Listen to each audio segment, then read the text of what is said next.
आज हम भारतीय संविधान के सभी 395 अनुच्छेद को एक ही वीडियो में देखेंगे। इस वीडियो में 1 से लेकर 395 तक के सभी अनुच्छेदों को क्रम से देखेंगे जो सभी प्रकार की परीक्षाओं के लिए बहुत ही महत्वपूर्ण है। तो चलिए सबसे पहले अनुच्छेद 1 से स्टार्ट करते हैं। तो सबसे पहले बात करते हैं संविधान के भाग 1 की, जो संघ और उसके राज्य क्षेत्र से संबंधित है। इसमें अनुच्छेद 1 से 4 तक शामिल है। इसकी शुरुआत कैसे होती है? देखिए, भाग 1 की शुरुआत होती है भारत की परिभाषा से। अनुच्छेद 1 कहता है कि India that is Bharat shall be a union of states, मतलब इंडिया जो कि भारत है राज्यों का एक संघ होगा। अच्छा, इस एक लाइन में ही बहुत कुछ है ना? बिल्कुल, दो बहुत बड़ी बातें हैं इसमें। पहली तो देश का नाम इंडिया और भारत दोनों को आधिकारिक तौर पर स्वीकार किया गया। हाँ, ये तो है। और दूसरी बात वो और भी गहरी है, राज्यों का संघ या union of states. Union of states जी, संविधान बनाने वालों ने जानबूझकर फेडरेशन ऑफ स्टेट्स शब्द का इस्तेमाल नहीं किया। और इन दोनों में फर्क क्या है? मतलब यूनियन और फेडरेशन सुनने में तो लगभग एक जैसे ही लगते हैं। फर्क बहुत बड़ा है। देखिए, फेडरेशन जो होता है वो आमतौर पर एक समझौते, एक एग्रीमेंट का नतीजा होता है। जैसे अमेरिका में हुआ, अच्छा। वहाँ अलग अलग राज्य एक साथ आए और उन्होंने एक देश बनाया। लेकिन यूनियन का मतलब है कि भारतीय संघ किसी समझौते का नतीजा नहीं है और किसी भी राज्य को इस संघ से अलग होने का अधिकार नहीं है। यहीं से वो बात आती है कि भारत एक अविनाशी संघ है जिसमें विनाशी राज्य हैं। वाह, ये तो बहुत ही दिलचस्प है। अविनाशी संघ जिसमें विनाशी राज्य हैं। इसका मतलब देश तो कभी नहीं टूट सकता पर राज्य टूट सकते हैं। एकदम सही। और यही बात हमें अनुच्छेद 2 और 3 पर ले आती है। अच्छा। अनुच्छेद 2 संसद को यह शक्ति देता है कि वो भारत के संघ में ऐसे नए राज्यों को शामिल करे जो पहले से भारत का हिस्सा नहीं है। मतलब कोई बाहरी क्षेत्र अगर शामिल हो तो,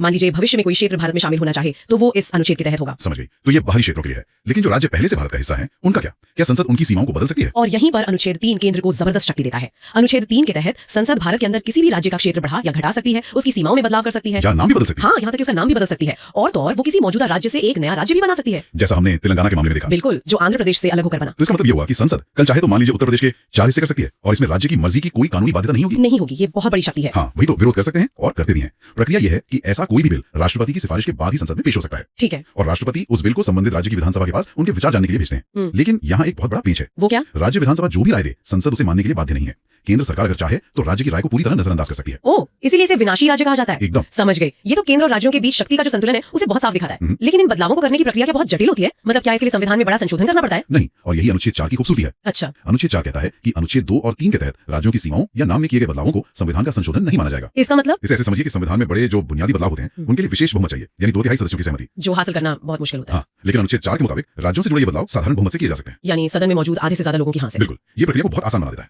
तो ठीक है, एक बार जब ये तय हो गया कि भारत की जमीन क्या होगी, उसकी सीमाएं कैसे बदल सकती हैं, तो अगला सवाल था इस भारत का नागरिक कौन होगा? खासकर 1947 के बंटवारे के उस माहौल में यहीं से संविधान का भाग 2 शुरू होता है। जी, ये उस समय की सबसे बड़ी चुनौतियों में से एक था। लाखों शरणार्थी थे, परिवार बढ़ चुके थे, किसी को नहीं पता था कि कौन कहाँ का नागरिक है। तो संविधान बनाने वालों को एक शुरुआती रेखा खींचनी थी। अनुच्छेद 5 ने यही काम किया। क्या कहा गया उसमें? उसने मोटे तौर पर कहा कि संविधान लागू होने के दिन यानी 26 जनवरी 1950 को जो भी व्यक्ति भारत में स्थायी रूप से रह रहा था और कुछ बुनियादी शर्तें पूरी करता था, जैसे कि या तो वो खुद यहाँ पैदा हुआ हो, या उसके माता पिता यहाँ पैदा हुए हो, या वो पिछले 5 साल से यहीं रह रहा हो, उसे भारत का नागरिक माना जाएगा। ये तो उन लोगों के लिए हुआ जो पहले से भारत में थे, लेकिन उन लाखों लोगों का क्या जो बंटवारे के बाद पाकिस्तान से भारत आए थे? हाँ, उनके लिए तो विशेष प्रावधान बनाने पड़े। अनुच्छेद 6 उन्हीं लोगों के लिए था। इसमें एक कट ऑफ तारीख रखी गई थी, 19 जुलाई 1948। अच्छा, एक तारीख तय की गई। जी, नियम ये था कि जो लोग इस तारीख से पहले पाकिस्तान से भारत आ गए थे और यहीं बस गए थे उन्हें नागरिक मान लिया गया, जो इसके बाद आए उन्हें रजिस्ट्रेशन करवाना पड़ा। समझ गई। इसी तरह अनुच्छेद 7 उन लोगों के बारे में था जो पहले भारत से पाकिस्तान चले गए लेकिन फिर वापस लौट आए। तो मतलब संविधान निर्माताओं ने हर तरह की स्थिति को ध्यान में रखने की कोशिश की। अच्छा, उन भारतीयों का क्या जो उस समय भारत से बाहर रह रहे थे? कई लोग तो विदेशों में बसे हुए थे। उनके लिए अनुच्छेद 8 बनाया गया। ये विदेशों में रह रहे भारतीय मूल के लोगों को राष्ट्र से जोड़ने का एक तरीका था। कैसे? इसके तहत अगर कोई व्यक्ति जिसके माता पिता या दादा दादी अविभाजित भारत में पैदा हुए हों, वो विदेश में रहते हुए भी वहाँ के भारतीय दूतावास में पंजीकरण कराकर भारत का नागरिक बन सकता था। अच्छा, क्या एक बार नागरिकता मिल जाने के बाद वो हमेशा के लिए होती है या कोई अपनी नागरिकता खो भी सकता है? हाँ बिल्कुल, अनुच्छेद 9 इस बारे में बहुत साफ है। क्या कहता है वो? ये कहता है कि अगर कोई भारतीय नागरिक स्वेच्छा से अपनी मर्जी से किसी दूसरे देश की नागरिकता ले लेता है तो उसकी भारतीय नागरिकता अपने आप खत्म हो जाएगी। मतलब भारत में दोहरी नागरिकता की इजाजत नहीं है? बिल्कुल नहीं। ओके, और इस भाग के आखिरी 2 अनुच्छेद 10 और 11 उनका क्या रूल है? अनुच्छेद 10 एक तरह का आश्वासन है। ये कहता है कि जिसे भी नागरिकता मिल गई है वो बनी रहेगी। और अनुच्छेद 11 भारत की संसद को नागरिकता से जुड़े सभी मामलों पर, चाहे वो नागरिकता देने की बात हो, छीनने की या उससे जुड़े कोई भी नियम हो, उन पर कानून बनाने का पूरा अधिकार देता है। ओह, तो संविधान ने सिर्फ शुरुआत के लिए नियम बनाए और बाकी सब भविष्य की संसद पर छोड़ दिया? एकदम। और इसी शक्ति का इस्तेमाल करके संसद ने 1955 में नागरिकता कानून यानी सिटीजनशिप एक्ट बनाया था, जिसमें समय समय पर बदलाव होते रहते हैं। जी। ठीक है, इस देश और इन नागरिकों के बीच का रिश्ता क्या होगा? नागरिकों को राज्य के खिलाफ क्या सुरक्षा मिलेगी? और यहीं से हम संविधान के उस हिस्से में प्रवेश करते हैं जिसे उसकी आत्मा कहा जाता है। भाग 3, मौलिक अधिकार। बिल्कुल, मौलिक अधिकारों की शुरुआत एक बहुत ही तकनीकी लेकिन जरूरी परिभाषा से होती है। अनुच्छेद 12 जो राज्य यानी द स्टेट शब्द को परिभाषित करता है। राज्य की परिभाषा। जी, ये सुनने में शायद थोड़ा बोरिंग लगे लेकिन ये मौलिक अधिकारों की नींव है, क्योंकि ये अधिकार हमें राज्य के खिलाफ ही तो मिले हैं। सही बात है। तो इस परिभाषा में कौन कौन शामिल है? क्या राज्य का मतलब सिर्फ केंद्र सरकार या राज्य सरकारें हैं? नहीं, इसका दायरा बहुत बड़ा है। इसमें भारत सरकार और संसद, सभी राज्यों की सरकारें और विधानसभाएं, नगरपालिका और पंचायत जैसी सभी स्थानीय संस्थाएं और यहाँ तक कि LIC, ONGC जैसी सरकारी कंपनियां या एजेंसियां भी शामिल है। अच्छा, मतलब कोई भी संस्था जो सरकारी शक्तियों का इस्तेमाल कर रही है वो? हाँ, वो नागरिकों के मौलिक अधिकारों का हनन नहीं कर सकती। और फिर आता है अनुच्छेद 13 जो कहता है मूल अधिकारों से असंगत या उनका अल्पीकरण करने वाली विधियां शून्य होंगी। सीधे शब्दों में इसका क्या मतलब है? सीधे शब्दों में अनुच्छेद 13 मौलिक अधिकारों का एक सुरक्षा कवच है, एक गार्ड है। एक गार्ड? जी, यह 2 बातें कहता है। पहली कि संविधान लागू होने से पहले जो भी अंग्रेजों के जमाने के कानून है वो उस हद तक रद्द माने जाएंगे जिस हद तक वो मौलिक अधिकारों के खिलाफ है। और दूसरी जो ज्यादा महत्वपूर्ण है कि भविष्य में राज्य यानी संसद या सरकार कोई भी ऐसा कानून नहीं बना सकती जो इन मौलिक अधिकारों को छीनता हो या कम करता हो। अगर वो ऐसा कोई कानून बनाती है तो अदालत उसे रद्द कर देगी। तो यहीं से अदालतों को कानून की समीक्षा करने की शक्ति मिलती है जिसे न्यायिक समीक्षा या जुडिशियल रिव्यू कहते हैं। बिल्कुल, न्यायिक समीक्षा की शक्ति की जड़ें इसी अनुच्छेद 13 में है। ये हमारे लोकतंत्र का एक सेफ्टी वॉल्व है। तो चलिए अब पहले अधिकार समूह पर आते हैं। समानता का अधिकार अनुच्छेद 14 से 18 तक। ये हमारे संविधान की शायद सबसे बड़ी घोषणाओं में से एक है। हाँ, समानता का अधिकार इन सभी अधिकारों की नींव है। तो अनुच्छेद 14 कहता है विधि के समक्ष समानता और संरक्षण। इसका क्या मतलब है? इसका मतलब बहुत गहरा है। इसमें दो बातें हैं। एक है विधि के समक्ष समानता, यानी कानून की नजर में सब बराबर है, चाहे कोई भी हो। और दूसरा है कानून का समान संरक्षण। इसका अर्थ है कि एक जैसी परिस्थितियों में सभी के साथ एक जैसा व्यवहार किया जाएगा। ठीक है, तो अगला है अनुच्छेद 15। ये कहता है धर्म, जाति, लिंग, वंश या जन्म स्थान के आधार पर कोई भेदभाव नहीं होगा। ये तो बहुत सीधा और स्पष्ट लगता है। बिल्कुल, ये अनुच्छेद सामाजिक समानता की नींव रखता है। यह राज्य को इन आधारों पर किसी भी नागरिक के साथ भेदभाव करने से रोकता है। मतलब दुकानों, होटलों में भी? हाँ, चाहे वो दुकानों, होटलों या सार्वजनिक मनोरंजन के स्थानों में प्रवेश की बात हो। और अनुच्छेद 16? ये लोक नियोजन यानी सरकारी नौकरियों में अवसरों की समानता की बात करता है। हाँ, ये सुनिश्चित करता है कि राज्य के अधीन किसी भी पद पर रोजगार या नियुक्ति से संबंधित मामलों में सभी नागरिकों के लिए अवसर की समानता होगी। यहाँ भी किसी नागरिक के साथ केवल धर्म, वंश, जाति, लिंग, जन्मस्थान या निवास के आधार पर भेदभाव नहीं किया जा सकता। अब दो बहुत ही दिलचस्प अनुच्छेद आते हैं। अनुच्छेद 17 अस्पृश्यता का अंत और अनुच्छेद 18 उपाधियों का अंत। ये दोनों एक तरह से पुरानी सामाजिक संरचनाओं को खत्म करने के लिए हैं। आपने सही समझा। अनुच्छेद 17 छुआछूत को किसी भी रूप में समाप्त करता है और इसे एक दंडनीय अपराध बनाता है। और अनुच्छेद 18? वहीं अनुच्छेद 18 राज्य को सेना या शिक्षा संबंधी सम्मान के अलावा कोई और उपाधि प्रदान करने से रोकता है। यह नागरिकों को किसी भी विदेशी राज्य से कोई उपाधि स्वीकार करने से भी मना करता है। इसका उद्देश्य समाज में वो जो कृत्रिम असमानता थी उसे खत्म करना था। यहाँ से ये वाकई दिलचस्प हो जाता है। अब हम स्वतंत्रता का अधिकार यानी अनुच्छेद 19 से 22 पर आते हैं। अनुच्छेद 19 में तो 6 तरह की स्वतंत्रता दी गई है। हाँ, 6। सबसे पहले 19(1) बोलने की और अभिव्यक्ति की स्वतंत्रता। हाँ। इसमें तो बहुत कुछ शामिल है। RTI, झंडा लहराना, प्रेस की स्वतंत्रता और यहाँ तक कि मौन रहना भी। हाँ, अभिव्यक्ति शब्द बहुत व्यापक है। इसमें न केवल शब्द बल्कि लेखन, चित्र या किसी भी अन्य तरीके से अपने विचारों को व्यक्त करना शामिल है। और RTI? सूचना का अधिकार यानी RTI इसी का एक विस्तार है, क्योंकि जानने का अधिकार भी तो अभिव्यक्ति के लिए जरूरी है ना। सही बात है। और मौन रहना? मौन रहना भी एक तरह की अभिव्यक्ति ही है। इसके बाद है 19(1)(b) शांतिपूर्वक और बिना हथियारों के कहीं भी इकट्ठा होना।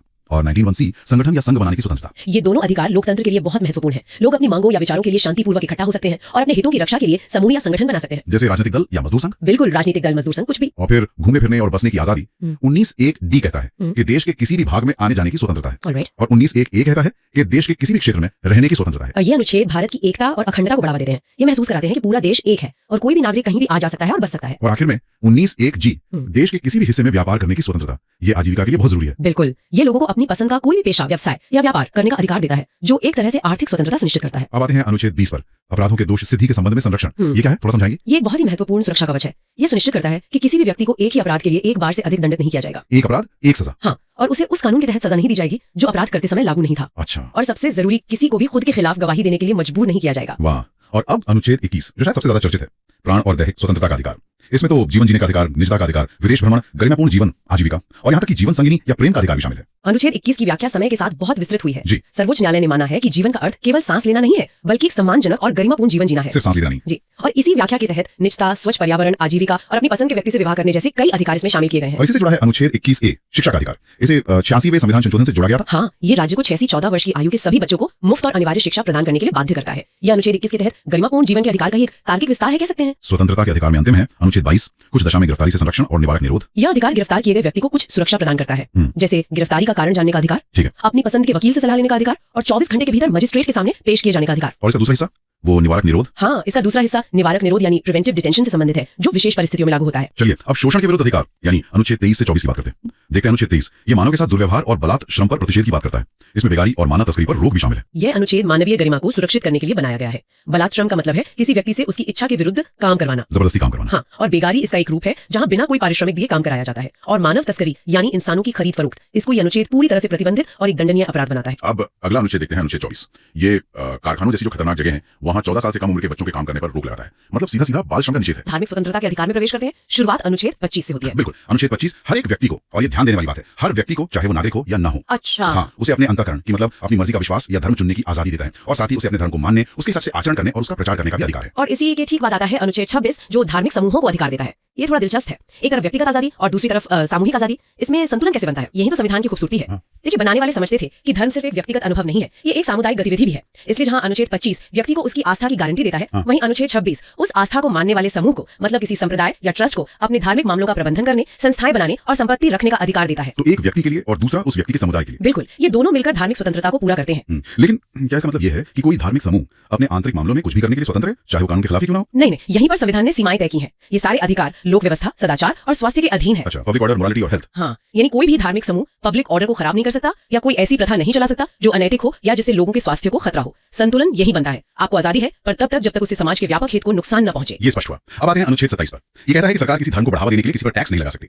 इस सुनने में तो बहुत सीधा लगता है, लेकिन यहाँ एक सवाल उठता है। हम अक्सर देखते हैं कि सरकारें हज जैसी तीर्थ यात्राओं पर सब्सिडी देती हैं या कुंभ मेले जैसे आयोजनों पर भारी खर्च करती हैं, तो फिर क्या ये एक विरोधाभास नहीं है? ये एक बहुत ही महत्वपूर्ण और अक्सर पूछा जाने वाला सवाल है। देखिए, यहाँ पर कानून टैक्स और फीस के बीच फर्क करता है। टैक्स और फीस? हाँ, टैक्स एक अनिवार्य वसूली है जिसका इस्तेमाल सरकार किसी भी सामान्य उद्देश्य के लिए कर सकती है। अनुच्छेद 27 कहता है कि सरकार ये कहकर टैक्स नहीं वसूल सकती कि पैसा किसी खास धर्म के प्रचार में लगेगा, लेकिन अगर सरकार किसी तीर्थ यात्रा पर कुछ सुविधाएं दे रही है जैसे साफ सफाई या सुरक्षा तो उसके लिए एक फीस ले सकती है। सुप्रीम कोर्ट ने भी अपने फैसलों में कहा है कि अगर सरकार सभी धर्मों के हित में या भारत की मिली जुली संस्कृति को बढ़ावा देने के लिए खर्च करती है तो वो अनुच्छेद 27 का उल्लंघन नहीं माना जाएगा। अच्छा, तो मुद्दा किसी एक धर्म को बढ़ावा देने का नहीं बल्कि सभी नागरिकों को सुविधा देने या हमारी समग्र संस्कृति को संरक्षित करने का है। सही बात है, ये रेखा बहुत महीन है, लेकिन इसका मूल सिद्धांत यही है कि राज्य किसी एक धर्म का पक्ष नहीं ले सकता। और इसी से जुड़ा है अनुच्छेद 28 जो सरकारी शिक्षण संस्थानों में धार्मिक शिक्षा पर रोक लगाता है। हाँ, और ये हमारी धर्मनिरपेक्षता की नींव का एक और मजबूत पत्थर है। इसका तर्क बहुत सीधा है, सरकारी स्कूल और कॉलेज किसके पैसे से चलते हैं? सबके पैसे से, टैक्स पेयर्स के। बिल्कुल, इसीलिए ये संस्थान किसी एक धर्म की शिक्षा नहीं दे सकते। ये सबके लिए है और इन्हें सबके लिए तटस्थ रहना होगा। यहाँ तक कि अगर कोई प्राइवेट स्कूल सरकार से मदद लेता है तो भी वह किसी छात्र को उसकी इच्छा के विरुद्ध किसी भी धार्मिक प्रार्थना में शामिल होने के लिए मजबूर नहीं कर सकता। ये संरक्षण की भावना हमें स्वाभाविक रूप से अगले अधिकारों की ओर ले जाती है।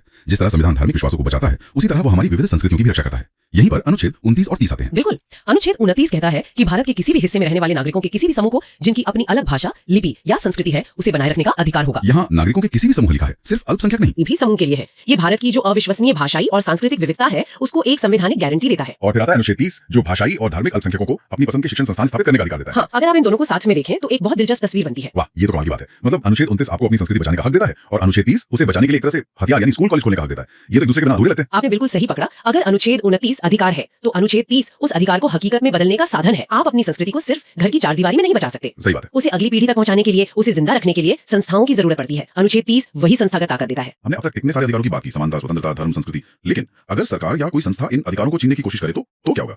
यहीं पर शायद संविधान का सबसे महत्वपूर्ण हिस्सा आता है, वो अधिकार जो बाकी सभी अधिकारों को सार्थक बनाता है, अनुच्छेद 32। आपने इसे बिल्कुल सही तरीके से प्रस्तुत किया है और इसीलिए डॉक्टर बी.आर. अम्बेडकर ने इसे संविधान का हृदय और आत्मा कहा था। हृदय और आत्मा? हाँ, अनुच्छेद 32 खुद में एक मौलिक अधिकार है। यह हर नागरिक को यह अधिकार देता है कि अगर उसके किसी भी मौलिक अधिकार का हनन होता है तो वो सीधे सुप्रीम कोर्ट जा सकता है और सुप्रीम कोर्ट का यह कर्तव्य है कि वो उन अधिकारों को लागू करवाए। बिना अनुच्छेद 32 के बाकी सारे मौलिक अधिकार सिर्फ कागज पर लिखे अच्छे विचार होते जिनकी कोई गारंटी नहीं होती। और इसी अनुच्छेद में रिट यानी रिट का जिक्र है। सुप्रीम कोर्ट इन अधिकारों को लागू करवाने के लिए रिट जारी कर सकता है। अनुच्छेद 33। अनुच्छेद 33 जो सशस्त्र बलों और खुफिया एजेंसियों से संबंधित है, ये क्या कहता है? यह अनुच्छेद संसद को यह अधिकार देता है कि वो कानून बनाकर सशस्त्र बलों, अर्धसैनिक बलों, पुलिस और खुफिया एजेंसियों के सदस्यों के मौलिक अधिकारों को सीमित कर सके। और ऐसा क्यों? इसका उद्देश्य है अनुशासन बनाए रखना और कर्तव्यों का उचित पालन सुनिश्चित करना। उदाहरण के लिए एक आम नागरिक को भाषण और अभिव्यक्ति की पूरी स्वतंत्रता है, लेकिन एक सेना के जवान को यह अधिकार उसी रूप में नहीं मिल सकता। सही बात है, वो संवेदनशील सैन्य जानकारी सार्वजनिक नहीं कर सकता। बिल्कुल, या अपने वरिष्ठों के खिलाफ सार्वजनिक रूप से कुछ भी नहीं बोल सकता। ये राष्ट्रीय सुरक्षा और संस्था के अनुशासन के लिए जरूरी है। इसी तरह का एक और गंभीर प्रावधान है अनुच्छेद 34 जो मार्शल लॉ यानी सैन्य शासन की बात करता है। ये सुनने में काफी डरावना लगता है। हाँ, मार्शल लॉ एक असाधारण और गंभीर स्थिति है। ये तब लागू होता है जब किसी क्षेत्र में नागरिक प्रशासन यानी पुलिस और स्थानीय सरकार कानून व्यवस्था बनाए रखने में पूरी तरह से विफल हो जाती है। जैसे किसी बड़े पैमाने पर विद्रोह या दंगे की स्थिति में। हाँ बिल्कुल, ऐसी स्थिति में व्यवस्था को बहाल करने के लिए अस्थायी रूप से सेना को प्रशासन का नियंत्रण दे दिया जाता है। उस दौरान स्वाभाविक रूप से नागरिकों के मौलिक अधिकार बहुत सीमित हो जाते हैं। तो फिर ये राष्ट्रपति द्वारा लगाई जाने वाली राष्ट्रीय आपातकाल मतलब नेशनल इमरजेंसी से कैसे अलग है? ये बहुत ही अच्छा सवाल है। राष्ट्रीय आपातकाल जो अनुच्छेद 352 के तहत आता है उसकी घोषणा राष्ट्रपति करते हैं और ये युद्ध या बाहरी आक्रमण जैसी स्थितियों में पूरे देश या उसके किसी हिस्से में लग सकता है। उसमें नागरिक सरकार निलंबित नहीं होती, वो काम करती रहती है, बस केंद्र को ज्यादा शक्तियां मिल जाती हैं। जबकि मार्शल लॉ ज्यादा स्थानीय और चरम स्थिति है जहां नागरिक प्रशासन की जगह सीधे सीधे सैन्य शासन आ जाता है। अच्छा। संविधान में मार्शल लॉ को परिभाषित नहीं किया गया है, लेकिन इसका एक मकसद है जल्द से जल्द सामान्य स्थिति बहाल करना। अनुच्छेद 35 ये इन सभी अधिकारों को लागू करने की प्रक्रिया के बारे में है। इसका क्या महत्व है? अगर अनुच्छेद 32 संविधान का हृदय और आत्मा है तो अनुच्छेद 35 उसका एक्शन बटन है। Action button. हाँ, संविधान बनाने वालों को पता था कि सिर्फ छुआछूत का अंत किया जाता है, लिख देना काफी नहीं है। उसे अपराध बनाने के लिए, सजा तय करने के लिए एक कानून चाहिए होगा। अनुच्छेद 35 संसद को कुछ विशेष मौलिक अधिकारों को प्रभावी बनाने के लिए कानून बनाने की अनन्य शक्ति देता है। ये शक्ति राज्यों के पास नहीं है, सिर्फ संसद के पास है। ताकि पूरे देश में एक समान कानून। बिल्कुल, ताकि इन महत्वपूर्ण अधिकारों पर पूरे देश में एक रूपता रहे। बिना इस अनुच्छेद के मौलिक अधिकार सिर्फ नैतिक घोषणाएं बनकर रह जाते। ये अनुच्छेद उन्हें कानूनी ताकत देता है, उन्हें दांत देता है। ये सुनिश्चित करता है कि संविधान में लिखे वादे जमीनी हकीकत में बदले। अनुच्छेद 36 ये असल में सिर्फ राज्य शब्द को परिभाषित करता है। राज्य मतलब ये सिद्धांत लागू कौन करेगा? केंद्र सरकार, राज्य सरकारें, यहाँ तक कि पंचायतें भी। अच्छा। और फिर अनुच्छेद 37 वो तो साफ कर देता है कि ये कोर्ट में लागू नहीं करवाए जा सकते। बिल्कुल। इसका सीधा सा मतलब ये है कि ये सरकार के लिए एक नैतिक दायित्व है, लेकिन कोई नागरिक इन्हें लागू करवाने के लिए अदालत नहीं जा सकता। हाँ, पर ये देश के शासन के लिए मतलब गवर्नेंस के लिए मूलभूत है, फंडामेंटल है। ठीक है। तो अब आते हैं अगले अनुच्छेद पर। अनुच्छेद 38 ये कहता है कि राज्य लोक कल्याण की वृद्धि में व्यवस्था करेगा। जी, और ये भारत को एक कल्याणकारी राज्य, एक वेलफेयर स्टेट बनाने का लक्ष्य दिखाता है। एक ऐसा राज्य जहाँ सामाजिक, आर्थिक और राजनीतिक न्याय हो। हाँ, और जहाँ आय की जो असमानताएं हैं उन्हें कम करने का प्रयास किया जाए। और इसी भावना को अनुच्छेद 39 और आगे बढ़ाता है। समान कार्य के लिए समान वेतन। ये बहुत ही महत्वपूर्ण है। ये कहता है कि स्त्री और पुरुष दोनों को समान रूप से आजीविका के साधन मिले, और ये भी कि धन और जो उत्पादन के साधन है उनका केंद्रीकरण ना हो, मतलब वो कुछ ही हाथों में सिमट कर ना रह जाए। सही। और फिर इसमें बाद में अनुच्छेद 39 का भी जुड़ा गया जो समान न्याय और निःशुल्क विधिक सहायता की बात करता है। जी, ये सुनिश्चित करने के लिए है कि कोई भी नागरिक पैसों की कमी की वजह से या किसी और अक्षमता के कारण न्याय पाने से वंचित न रह जाए। ये तो बहुत जरूरी है। अब शासन के जमीनी स्तर पर आते हैं। अनुच्छेद 40 ग्राम पंचायतों के गठन की बात करता है। ये गांधीवादी विचारधारा का एक प्रमुख प्रतिबिंब है। इसका उद्देश्य गांवों को स्वशासन की इकाइयों के रूप में संगठित करना है ताकि सत्ता का विकेंद्रीकरण हो और स्थानीय लोग अपने फैसले खुद ले सकें। सामाजिक सुरक्षा की बात करें तो अनुच्छेद 41 कहता है कि कुछ दशाओं में सभी नागरिकों को काम, शिक्षा और लोक सहायता पाने का अधिकार होगा। ये राज्य पर एक सकारात्मक कर्तव्य डालता है, विशेष रूप से बेरोजगारी, बुढ़ापे, बीमारी और विकलांगता जैसी स्थितियों में। ये एक कल्याणकारी राज्य की अवधारणा को मजबूत करता है। आगे बढ़ते हैं। अनुच्छेद 42 ये कार्यस्थल पर न्याय संगत और मानवोचित दशाओं की बात करता है और महिला प्रसूति सहायता की भी। इसका जोर इस बात पर है कि काम करने की जो परिस्थितियां हैं वो मानवीय हों और खासकर जो कामकाजी महिलाएं हैं उनके स्वास्थ्य और कल्याण की रक्षा हो। फिर आता है अनुच्छेद 43 जो मजदूरी और कुटीर उद्योगों को प्रोत्साहन देने की बात करता है। इसका लक्ष्य ये है कि सभी मजदूरों को कम से कम इतनी मजदूरी तो मिले कि वो अपना जीवन ठीक से चला सकें और कुटीर उद्योगों को बढ़ावा देना। हाँ, ताकि ग्रामीण क्षेत्रों में रोजगार बढ़े। इसी से जुड़े हुए दो और अनुच्छेद हैं 43 क और 43 ख। जी, 43 का कहता है कि उद्योगों के मैनेजमेंट में कर्मकारों की मतलब वर्कर्स की भागीदारी हो। और 43 ख और 43 ख सहकारी समितियों यानी कोऑपरेटिव सोसाइटीज को बढ़ावा देने की बात करता है ताकि आर्थिक प्रणाली लोकतांत्रिक तरीके से चले। बिल्कुल। अब एक बहुत ही चर्चित अनुच्छेद पर आते हैं। अनुच्छेद 44 समान नागरिक संहिता यानी यूसीसी। हाँ, ये हमेशा चर्चा में रहता है। इसका उद्देश्य है भारत के सभी नागरिकों के लिए एक समान पर्सनल लॉ बनाना, जैसे विवाह, तलाक, विरासत। जी, इन सब मामलों में जी, ये राज्य के लिए एक लक्ष्य निर्धारित करता है। इसके बाद है अनुच्छेद 45 जो बच्चों को मुफ्त और अनिवार्य शिक्षा की जिम्मेदारी राज्य को देता है। और ये एक ऐसा निर्देशक तत्व है जिसे बाद में मौलिक अधिकार का दर्जा दिया गया। अच्छा, ये तो बहुत दिलचस्प है। हाँ, ये दिखाता है कि कैसे ये सिद्धांत समय के साथ ठोस कानून में बदल सकते हैं। फिर है अनुच्छेद 46 ये अनुसूचित जाति, जनजाति और दूसरे कमजोर वर्गों के हितों की बात करता है। इस सामाजिक न्याय का एक और स्तंभ है जो राज्य को ये कर्तव्य देता है कि वो समाज के कमजोर वर्गों को सामाजिक अन्याय और हर तरह के शोषण से बचाए। अब जरा स्वास्थ्य की तरफ चलते हैं। अनुच्छेद 47 पोषण और जीवन स्तर के लिए लोक स्वास्थ्य में सुधार का कर्तव्य बताता है। हाँ, ये राज्य का एक प्राइमरी कर्तव्य है कि वो लोगों के पोषण स्तर और जीवन स्तर को ऊंचा करे और सार्वजनिक स्वास्थ्य में सुधार करें। जी, और इसी के तहत मादक पेयों और जो हानिकारक दवाएं हैं उनके सेवन पर प्रतिबंध लगाने की बात भी आती है। ठीक है। अब अनुच्छेद 48 जो कृषि और पशुपालन से जुड़ा है और 48A भी है पर्यावरण से संबंधित। हाँ, अनुच्छेद 48 कहता है कि कृषि और पशुपालन को आधुनिक और वैज्ञानिक प्रणालियों के आधार पर संगठित किया जाए। और 48A वो बाद में जोड़ा गया और वो राज्य को निर्देश देता है कि वो पर्यावरण की रक्षा करे, उसमें सुधार करे और देश के वनों और वन्य जीवों को भी बचाए। बहुत जरूरी। और अनुच्छेद 49 ये स्मारकों के संरक्षण की बात करता है। जी, ये राज्य का दायित्व है कि वो राष्ट्रीय महत्व के हर स्मारक, स्थान या वस्तु का संरक्षण करे। ठीक है। अब अंत में शासन की संरचना से जुड़े कुछ अनुच्छेदों को देखते हैं। अनुच्छेद 50 जो कार्यपालिका और न्यायपालिका को अलग करता है। ये लोकतंत्र के लिए एक बहुत ही बुनियादी सिद्धांत है। इसका उद्देश्य क्या है? उद्देश्य ये सुनिश्चित करना है कि न्यायपालिका यानी जुडिशरी स्वतंत्र रूप से काम कर सके, उस पर कार्यपालिका यानी सरकार का कोई अनुचित प्रभाव ना हो। सही बात है। और अब अनुच्छेद 51 जो अंतर्राष्ट्रीय शांति और सुरक्षा से जुड़ा है। हाँ, और ये अनुच्छेद भारत की विदेश नीति यानी फॉरेन पॉलिसी की नींव रखता है। तो ये राज्य को क्या निर्देश देता है? ये राज्य को निर्देश देता है कि वो राष्ट्रों के बीच न्यायसंगत और सम्मानपूर्ण संबंध बनाए रखें, अंतर्राष्ट्रीय कानूनों और संधियों का सम्मान करें और विवादों को मध्यस्थता से सुलझाने के लिए प्रोत्साहित करें। बिल्कुल, अंतर्राष्ट्रीय विवादों को बातचीत और आर्बिट्रेशन से निपटाने के लिए प्रोत्साहित करें। अनुच्छेद 51A यह मौलिक कर्तव्यों से जुड़ा है। हाँ, ये बहुत महत्वपूर्ण है। अनुच्छेद 51A में 11 मौलिक कर्तव्य दिए गए हैं। ये वो कर्तव्य हैं जिनकी हर भारतीय नागरिक से मतलब देश के प्रति पालन करने की उम्मीद की जाती है। अच्छा, ये नागरिकों को उनके अधिकारों के साथ साथ आप कह सकते हैं उनके दायित्वों की भी याद दिलाता है। ठीक है, तो कर्तव्यों के बाद अब हम संविधान के भाग 5 पर आते हैं जो संघ के बारे में है। अनुच्छेद 52 से शुरू करते हैं। अनुच्छेद 52 बहुत सीधा और स्पष्ट है। ये कहता है कि भारत का एक राष्ट्रपति होगा। बस इतना ही। हाँ, यही एक वाक्य देश के सर्वोच्च पद यानी राष्ट्रपति के पद की स्थापना करता है। और इस पद की शक्तियां क्या है? यहाँ पर अनुच्छेद 53 आता है ना? बिल्कुल। अनुच्छेद 53 ये साफ करता है कि संघ की जो सारी एग्जीक्यूटिव पावर्स हैं वो राष्ट्रपति में ही होंगी। सारी एग्जीक्यूटिव पावर्स? जी। इसका मतलब ये है कि सरकार के जितने भी कार्यकारी काम हैं वो सब राष्ट्रपति के नाम पर ही किए जाते हैं। अच्छा, चाहे वे सीधे उनके द्वारा किए जाएं या फिर उनके जो सबऑर्डिनेट अधिकारी हैं उनके माध्यम से। तो फिर राष्ट्रपति का चुनाव वो कैसे होता है? अनुच्छेद 54 इसके बारे में बताता है। अनुच्छेद 54 राष्ट्रपति के निर्वाचन मंडल मतलब जो इलेक्टोरल कॉलेज है उसके बारे में है। ये बताता है कि राष्ट्रपति का चुनाव असल में करेगा कौन और कौन करता है। इसमें संसद के दोनों सदनों के ध्यान रहे सिर्फ निर्वाचित सदस्य और राज्यों की विधानसभाओं के निर्वाचित सदस्य शामिल होते हैं। ओके, तो सिर्फ इलेक्टेड मेंबर्स, नॉमिनेटेड नहीं। जी हाँ। और चुनाव की प्रक्रिया क्या है? ये अनुच्छेद 55 में है शायद। हाँ, अनुच्छेद 55 राष्ट्रपति के चुनाव का जो तरीका है उसका वर्णन करता है। ये एक प्रोपोर्शनल रिप्रेजेंटेशन सिस्टम के अनुसार सिंगल ट्रांसफरेबल वोट से होता है। Single transferable vote. हाँ, और मतदान गुप्त होता है। इसमें कोटा सिस्टम का जिक्र है जिससे ये पक्का होता है कि जो भी जीतेगा उसे वोटों का एक तय बहुमत मिले। ये तो काफी जटिल प्रक्रिया लगती है और बहुत निष्पक्ष भी है। ठीक है, एक बार चुन लिए गए तो राष्ट्रपति का कार्यकाल कितना होता है? अनुच्छेद 56। अनुच्छेद 56 के अनुसार राष्ट्रपति का कार्यकाल उनके पद संभालने की तारीख से 5 साल का होता है। और क्या कोई व्यक्ति दोबारा राष्ट्रपति बन सकता है? जी, अनुच्छेद 57 इसी पर प्रकाश डालता है। ये पुनर्निर्वाचन के लिए पात्रता को स्पष्ट करता है। इसके हिसाब से कोई भी व्यक्ति जो राष्ट्रपति रह चुका है वो इस संविधान के दूसरे नियमों के अधीन उस पद के लिए फिर से चुनाव लड़ सकता है। मतलब कोई लिमिट नहीं है? नहीं, कोई लिमिट नहीं है। अच्छा, राष्ट्रपति बनने के लिए योग्यताएं क्या होनी चाहिए? अनुच्छेद 58। अनुच्छेद 58 में राष्ट्रपति पद के लिए योग्यताएं तय की गई हैं। जैसे व्यक्ति को भारत का नागरिक होना चाहिए, उसकी उम्र 35 साल पूरी हो चुकी हो और वो लोकसभा का सदस्य चुने जाने के योग्य हो। ठीक है, और राष्ट्रपति पद के लिए कुछ शर्तें भी होंगी। अनुच्छेद 59। हाँ, अनुच्छेद 59 में पद के लिए कुछ दशाएं या कह लें कि शर्तें बताई गई हैं। जैसे राष्ट्रपति संसद के किसी भी सदन या किसी राज्य के विधानमंडल के किसी भी सदन का सदस्य नहीं होगा। और अगर कोई सदस्य हो तो? अगर ऐसा कोई सदस्य राष्ट्रपति चुना जाता है तो ये माना जाएगा कि उसने उस सदन में अपनी सीट राष्ट्रपति के रूप में पद संभालने की तारीख को ही खाली कर दी। अच्छा, ये तो एक जरूरी शर्त है। अब बात करते हैं शपथ की। अनुच्छेद 60। अनुच्छेद 60 राष्ट्रपति द्वारा ली जाने वाली शपथ या प्रतिज्ञान का जिक्र करता है।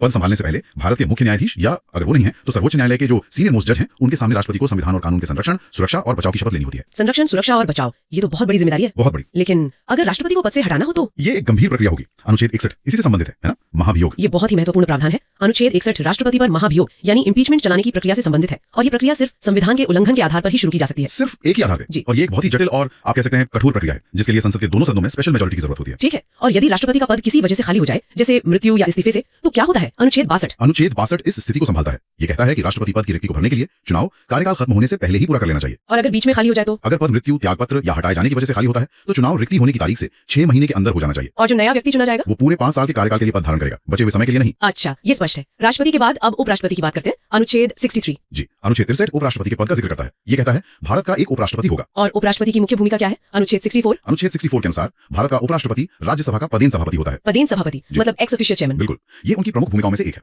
इसका मतलब है कि जो भी व्यक्ति उपराष्ट्रपति बनता है वो अपने आप ही राज्यसभा की अध्यक्षता करता है। क्या उपराष्ट्रपति कभी राष्ट्रपति के रूप में काम कर सकते हैं? अनुच्छेद 65। हाँ, अनुच्छेद 65 ऐसी आकस्मिक स्थितियों का प्रावधान करता है जब राष्ट्रपति का पद मृत्यु, त्यागपत्र, महाभियोग या किसी और वजह से खाली हो, या जब राष्ट्रपति मान लीजिए अनुपस्थित हो, बीमार हो या किसी और वजह से अपने काम नहीं कर पा रहे हो, तब उपराष्ट्रपति राष्ट्रपति के तौर पर काम करते हैं। जी, तब उपराष्ट्रपति राष्ट्रपति के रूप में कार्य करते हैं। उपराष्ट्रपति का चुनाव कैसे होता है? अनुच्छेद 66। अनुच्छेद 66 उपराष्ट्रपति के निर्वाचन से संबंधित है। इनका चुनाव संसद के दोनों सदनों के सदस्यों से मिलकर बने एक निर्वाचक मंडल द्वारा किया जाता है। तो तरीका वही है। हाँ, ये भी प्रोपोर्शनल रिप्रेजेंटेशन सिस्टम के अनुसार सिंगल ट्रांसफरेबल वोट से होता है। पर निर्वाचक मंडल में कुछ फर्क है ना? हाँ, एक बड़ा फर्क है। इसमें राज्यों की विधानसभाओं के सदस्य नहीं होते, सिर्फ संसद के दोनों सदनों के सभी सदस्य मतलब निर्वाचित और मनोनीत दोनों हिस्सा लेते हैं। अच्छा, तो यहाँ मनोनीत सदस्य भी वोट कर सकते हैं? जी। अब अगला अनुच्छेद देखते हैं, अनुच्छेद 67 जो उपराष्ट्रपति के कार्यकाल के बारे में है। इसके ठीक बाद है अनुच्छेद 68। ये बताता है कि अगर पद खाली हो तो चुनाव कब तक हो जाना चाहिए। और फिर 69 में उनकी शपथ का जिक्र है। ये एक के बाद एक क्यों रखे गए? क्या इनमें कोई गहरा कनेक्शन है? बिल्कुल है। देखिए, इसे एक सिस्टम की तरह देखिए। संविधान निर्माता सिर्फ नियम नहीं बना रहे थे, वो एक शॉक प्रूफ व्यवस्था बना रहे थे। Shock proof? हाँ। अनुच्छेद 67 कार्यकाल तय करके स्थिरता देता है। फिर अनुच्छेद 68 कहता है कि अगर ये पद अचानक खाली हो जाए तो 6 महीने के अंदर चुनाव कराना ही होगा। ये एक तरह की इमरजेंसी डेडलाइन है। अच्छा। ताकि देश का दूसरा सबसे महत्वपूर्ण पद अनिश्चित काल के लिए खाली ना रहे। और 69 में शपथ उस पद की गरिमा और संविधान के प्रति निष्ठा को स्थापित करती है। तो ये तीनों मिलकर पद की निरंतरता, स्थिरता और पवित्रता सुनिश्चित करते हैं। शॉक प्रूफ व्यवस्था, ये शब्द बहुत दिलचस्प है। तो क्या ये सुरक्षा कवच और भी आगे जाता है? क्योंकि अनुच्छेद 70 अन्य आकस्मिकताओं की बात करता है। ये सुनने में थोड़ा अस्पष्ट लगता है। यही तो संविधान की सबसे खूबसूरत बातों में से एक है। ये संविधान निर्माताओं का ये स्वीकार करना है कि हम सब कुछ नहीं सोच सकते। उन्होंने कल्पना की कि भविष्य में कोई ऐसी स्थिति आ सकती है जिसके बारे में उन्होंने सोचा ही ना हो। तो अनुच्छेद 70 संसद को ये शक्ति देता है कि वो ऐसी किसी भी अनसोची स्थिति के लिए कानून बना सके। ये संविधान को एक बंद किताब नहीं बल्कि एक जीवंत दस्तावेज बनाता है जो समय के साथ सांस ले सकता है। और इसी सिलसिले में अनुच्छेद 71 तो बहुत ही पावरफुल लगता है। ये कहता है कि राष्ट्रपति या उपराष्ट्रपति के चुनाव में कोई भी विवाद होगा तो उसका फैसला सिर्फ और सिर्फ सुप्रीम कोर्ट करेगा, किसी और कोर्ट को तो अधिकार नहीं है। ऐसा क्यों? क्योंकि ये देश के सर्वोच्च पद है। सोचिए, अगर इनके चुनाव का विवाद किसी निचली अदालत में सालों तक चलता रहे तो देश के शीर्ष नेतृत्व पर कितना बड़ा प्रश्न चिन्ह लग जाएगा। सही बात है। यह प्रावधान ही सुनिश्चित करता है कि अगर कोई विवाद उठता भी है तो उसका निपटारा देश की सर्वोच्च न्यायिक संस्था करेगी और उसका फैसला अंतिम होगा। यह शक्तियों के पृथक्करण का एक क्लासिक उदाहरण है। मतलब कार्यपालिका के शीर्ष पदों के चुनाव की पवित्रता की गारंटी न्यायपालिका का शीर्ष स्तर देता है। इससे लोगों का चुनावी प्रक्रिया में भरोसा मजबूत होता है। बिल्कुल। तो हमने ये तो देखिए कि देश के सर्वोच्च पद कैसे भरे जाते हैं और सुरक्षित रहते हैं, लेकिन असल में सरकार चलती कैसे है? शक्ति का असली केंद्र कहाँ है? राष्ट्रपति भवन में या प्रधानमंत्री कार्यालय में? संविधान इसका जवाब बहुत साफ तौर पर देता है और इसकी शुरुआत होती है एक बहुत ही अनूठी शक्ति से, अनुच्छेद 72 राष्ट्रपति की क्षमादान की शक्ति। हाँ, और ये अनुच्छेद सीधा सवाल खड़ा करता है कि क्या कानून हमेशा न्याय कर सकता है? अनुच्छेद 72 संविधान का जवाब है जो कहता है शायद नहीं। ये मानता है कि कभी कभी न्याय करने के लिए कानून के दायरे से बाहर निकलकर दया का रास्ता अपनाना पड़ता है। मतलब ये न्यायपालिका के फैसलों पर एक तरह की मानवीय जांच है। सही कहा, एक मानवीय जांच। इसमें 5 तरह की शक्तियों का जिक्र है। क्षमा, लघुकरण, परिहार। ये सब सुनने में एक जैसे लगते हैं पर इनमें बहुत बारीक अंतर है। जैसे क्षमा यानी पार्डन का मतलब तो ये हुआ कि दोषी पूरी तरह से बरी हो गया, जैसे उसने कोई अपराध किया ही न हो। और वहीं लघुकरण यानी कम्यूटेशन में सजा की प्रकृति बदल दी जाती है, जैसे फांसी की सजा को उम्र कैद में बदल देना। सजा तो रहेगी लेकिन उसका रूप हल्का हो जाएगा। अच्छा। ये शक्ति राष्ट्रपति को न्याय में विवेक का तत्व शामिल करने का अधिकार देती है, लेकिन ये एक खतरनाक वॉल्व भी हो सकता है। खतरनाक वॉल्व? हाँ, इसका इस्तेमाल बहुत विवेकपूर्ण तरीके से होना चाहिए, वरना ये न्यायपालिका के फैसलों को कमजोर करने का एक राजनीतिक हथियार भी बन सकता है। ठीक है, तो ये तो हुई राष्ट्रपति की एक विशेष शक्ति, लेकिन उनकी रोजमर्रा की कार्यकारी शक्तियां कहां तक फैली हैं? अनुच्छेद 73 इसी के बारे में है ना? हाँ, अनुच्छेद 73 एक तरह से कार्यपालिका की लक्ष्मण रेखा खींचता है। ये कहता है कि केंद्र सरकार की शक्ति उन्हीं विषयों तक सीमित है जिन पर संसद कानून बना सकती है। ये केंद्र और राज्यों के बीच शक्तियों के संतुलन को बनाए रखता है। लेकिन यहाँ एक सवाल जो हमेशा उठता है, अगर राष्ट्रपति देश के प्रमुख हैं तो वो प्रधानमंत्री और मंत्रिमंडल की सलाह मानने के लिए मजबूर क्यों है? अनुच्छेद 74 तो यही कहता है। क्या ये उनके पद को सिर्फ एक रबर स्टैंप नहीं बना देता? ये सवाल भारतीय लोकतंत्र के दिल में जाता है। अनुच्छेद 74 ही वो धुरी है जो हमें अमेरिका जैसी अध्यक्षीय प्रणाली से अलग करती है। अच्छा। अमेरिका में राष्ट्रपति ही सरकार का असली प्रमुख होता है, लेकिन हमारे यहाँ राष्ट्र के प्रमुख है यानी हेड ऑफ स्टेट, सरकार के नहीं। सरकार के वास्तविक प्रमुख हेड ऑफ गवर्नमेंट प्रधानमंत्री होते हैं। अनुच्छेद 74 ये स्पष्ट करता है कि असली शक्ति जनता द्वारा चुने हुए प्रतिनिधियों यानी मंत्रिपरिषद के पास है। राष्ट्रपति का पद उस शक्ति पर एक संवैधानिक निगरानी और गरिमा का प्रतीक है, लेकिन शक्ति का स्रोत नहीं। और इसी से जुड़ा है अनुच्छेद 75 जो मंत्रियों की नियुक्ति और उनके कार्यकाल के बारे में बताता है। लेकिन इसमें एक बहुत महत्वपूर्ण सिद्धांत छिपा है, सामूहिक उत्तरदायित्व का। इसका असल में क्या मतलब है? इसका मतलब है कि सरकार एक टीम की तरह काम करती है। पूरी मंत्रिपरिषद एक साथ तैरती है और एक साथ डूबती है। एक साथ डूबती है। हाँ, अगर लोकसभा में सरकार के खिलाफ एक भी अविश्वास प्रस्ताव पास हो जाता है तो सिर्फ उस एक मंत्री को नहीं बल्कि प्रधानमंत्री समेत पूरे मंत्रिमंडल को इस्तीफा देना पड़ता है। ये सुनिश्चित करता है कि सरकार हमेशा सदन के प्रति जवाबदेह बनी रहे, जो असल में जनता के प्रति जवाबदेही है। इस पूरी व्यवस्था में एक और दिलचस्प किरदार है अनुच्छेद 76 के तहत भारत के महान्यायवादी यानी अटॉर्नी जनरल। ये सरकार के वकील हैं, पर क्या ये सिर्फ एक वकील है? नहीं, वे सिर्फ वकील नहीं है, उन्हें सरकार का कानूनी जमीर भी कहा जा सकता है। कानूनी जमीर? हाँ, उनका काम सिर्फ सरकार को केस जिताना नहीं है बल्कि ये सलाह देना भी है कि सरकार जो कर रही है वो संवैधानिक रूप से सही है या नहीं। वे संसद की कार्यवाही में हिस्सा ले सकते हैं, बोल सकते हैं, लेकिन वोट नहीं कर सकते। ये एक अनोखा पद है जो कार्यपालिका और विधायिका के बीच की रेखा पर खड़ा है। और इस पूरी मशीनरी को सुचारू रूप से चलाने के लिए अनुच्छेद 77 और 78 है। अनुच्छेद 77 कहता है कि सारे सरकारी काम राष्ट्रपति के नाम पर होंगे, जो एक तरह से औपचारिकता लगती है, लेकिन अनुच्छेद 78 प्रधानमंत्री पर एक कर्तव्य डालता है। हाँ, अनुच्छेद 77 प्रशासनिक स्पष्टता के लिए है, लेकिन अनुच्छेद 78 राष्ट्रपति और प्रधानमंत्री के रिश्ते की नींव है। ये कहता है कि प्रधानमंत्री का ये संवैधानिक कर्तव्य है कि वो कैबिनेट के सभी फैसलों की जानकारी राष्ट्रपति को दें। ये कोई विकल्प नहीं है? बिल्कुल नहीं, ये अनिवार्य है। ये सुनिश्चित करता है कि राष्ट्र के संवैधानिक प्रमुख को ये पता हो कि उनकी सरकार क्या कर रही है। ये पारदर्शिता और जवाबदेही का एक अदृश्य लेकिन मजबूत धागा है। और यही जवाबदेही सिर्फ राष्ट्रपति तक सीमित नहीं है। प्रधानमंत्री और उनकी पूरी मंत्रिपरिषद असल में एक और बड़ी संस्था के प्रति जवाबदेह है, संसद। और यहीं से हमारी कहानी कार्यपालिका से विधायिका की तरफ मुड़ती है। अनुच्छेद 79 कहता है कि संसद का मतलब सिर्फ लोकसभा और राज्यसभा नहीं बल्कि राष्ट्रपति भी है। ये थोड़ा अजीब नहीं है? क्योंकि राष्ट्रपति तो किसी सदन के सदस्य नहीं होते। ये बिल्कुल भी अजीब नहीं, बल्कि बहुत सोचा समझा डिजाइन है। राष्ट्रपति को संसद का हिस्सा इसलिए माना जाता है क्योंकि कोई भी विधेयक दोनों सदनों से पास होने के बाद भी तब तक कानून नहीं बनता जब तक राष्ट्रपति उस पर हस्ताक्षर न कर दें। अच्छा, वे विधायी प्रक्रिया का अंतिम और अभिन्न हिस्सा हैं। उनके बिना संसद अधूरी है। और संसद के दो सदन, अनुच्छेद 80 के तहत राज्यसभा और 81 के तहत लोकसभा, ये क्यों बनाए गए? एक ही सदन से काम क्यों नहीं चल सकता था? ये भारत के संघीय ढांचे को सम्मान देने के लिए है। लोकसभा, जैसा कि नाम है, लोगों का सदन, ये सीधे सीधे आबादी का प्रतिनिधित्व करती है। यहाँ एक व्यक्ति एक वोट का सिद्धांत लागू होता है। लेकिन भारत सिर्फ लोगों का समूह नहीं, राज्यों का भी संघ है। राज्यसभा यानी राज्यों की परिषद राज्यों के हितों का प्रतिनिधित्व करती है। ये सुनिश्चित करती है कि कानून बनाने की प्रक्रिया में राज्यों की आवाज सुनी जाए और कोई भी कानून जल्दबाजी में पास न हो। तो ये तरह का स्पीड ब्रेकर है। हाँ बिल्कुल, एक स्पीड ब्रेकर जो विचार विमर्श को बढ़ावा देता है। एक बात जो मुझे हमेशा दिलचस्प लगती है वो है अनुच्छेद 82। ये कहता है कि हर जनगणना के बाद सीटों का फिर से समायोजन होगा। इसका मतलब है कि किस राज्य से कितने सांसद आएंगे ये पत्थर की लकीर नहीं है। इसके पीछे क्या सोच है? इसके पीछे लोकतंत्र का सबसे बुनियादी सिद्धांत है प्रतिनिधित्व की समानता। जैसे जैसे समय के साथ अलग अलग राज्यों की आबादी बदलती है, ये जरूरी है कि संसद में उनका प्रतिनिधित्व भी उसी अनुपात में बदले। सही। अगर ऐसा नहीं होगा तो किसी राज्य के सांसद ज्यादा लोगों का प्रतिनिधित्व करेंगे और किसी के कम, जो एक व्यक्ति एक वोट एक मूल्य के सिद्धांत को कमजोर कर देगा। हालांकि इस पर अभी एक राजनीतिक बहस भी चल रही है क्योंकि सीटों के पुनः समायोजन को फिलहाल रोका गया है, जिसका असर उत्तर और दक्षिण भारत के राजनीतिक संतुलन पर पड़ सकता है। और इन सदनों की बनावट में भी एक बड़ा अंतर है।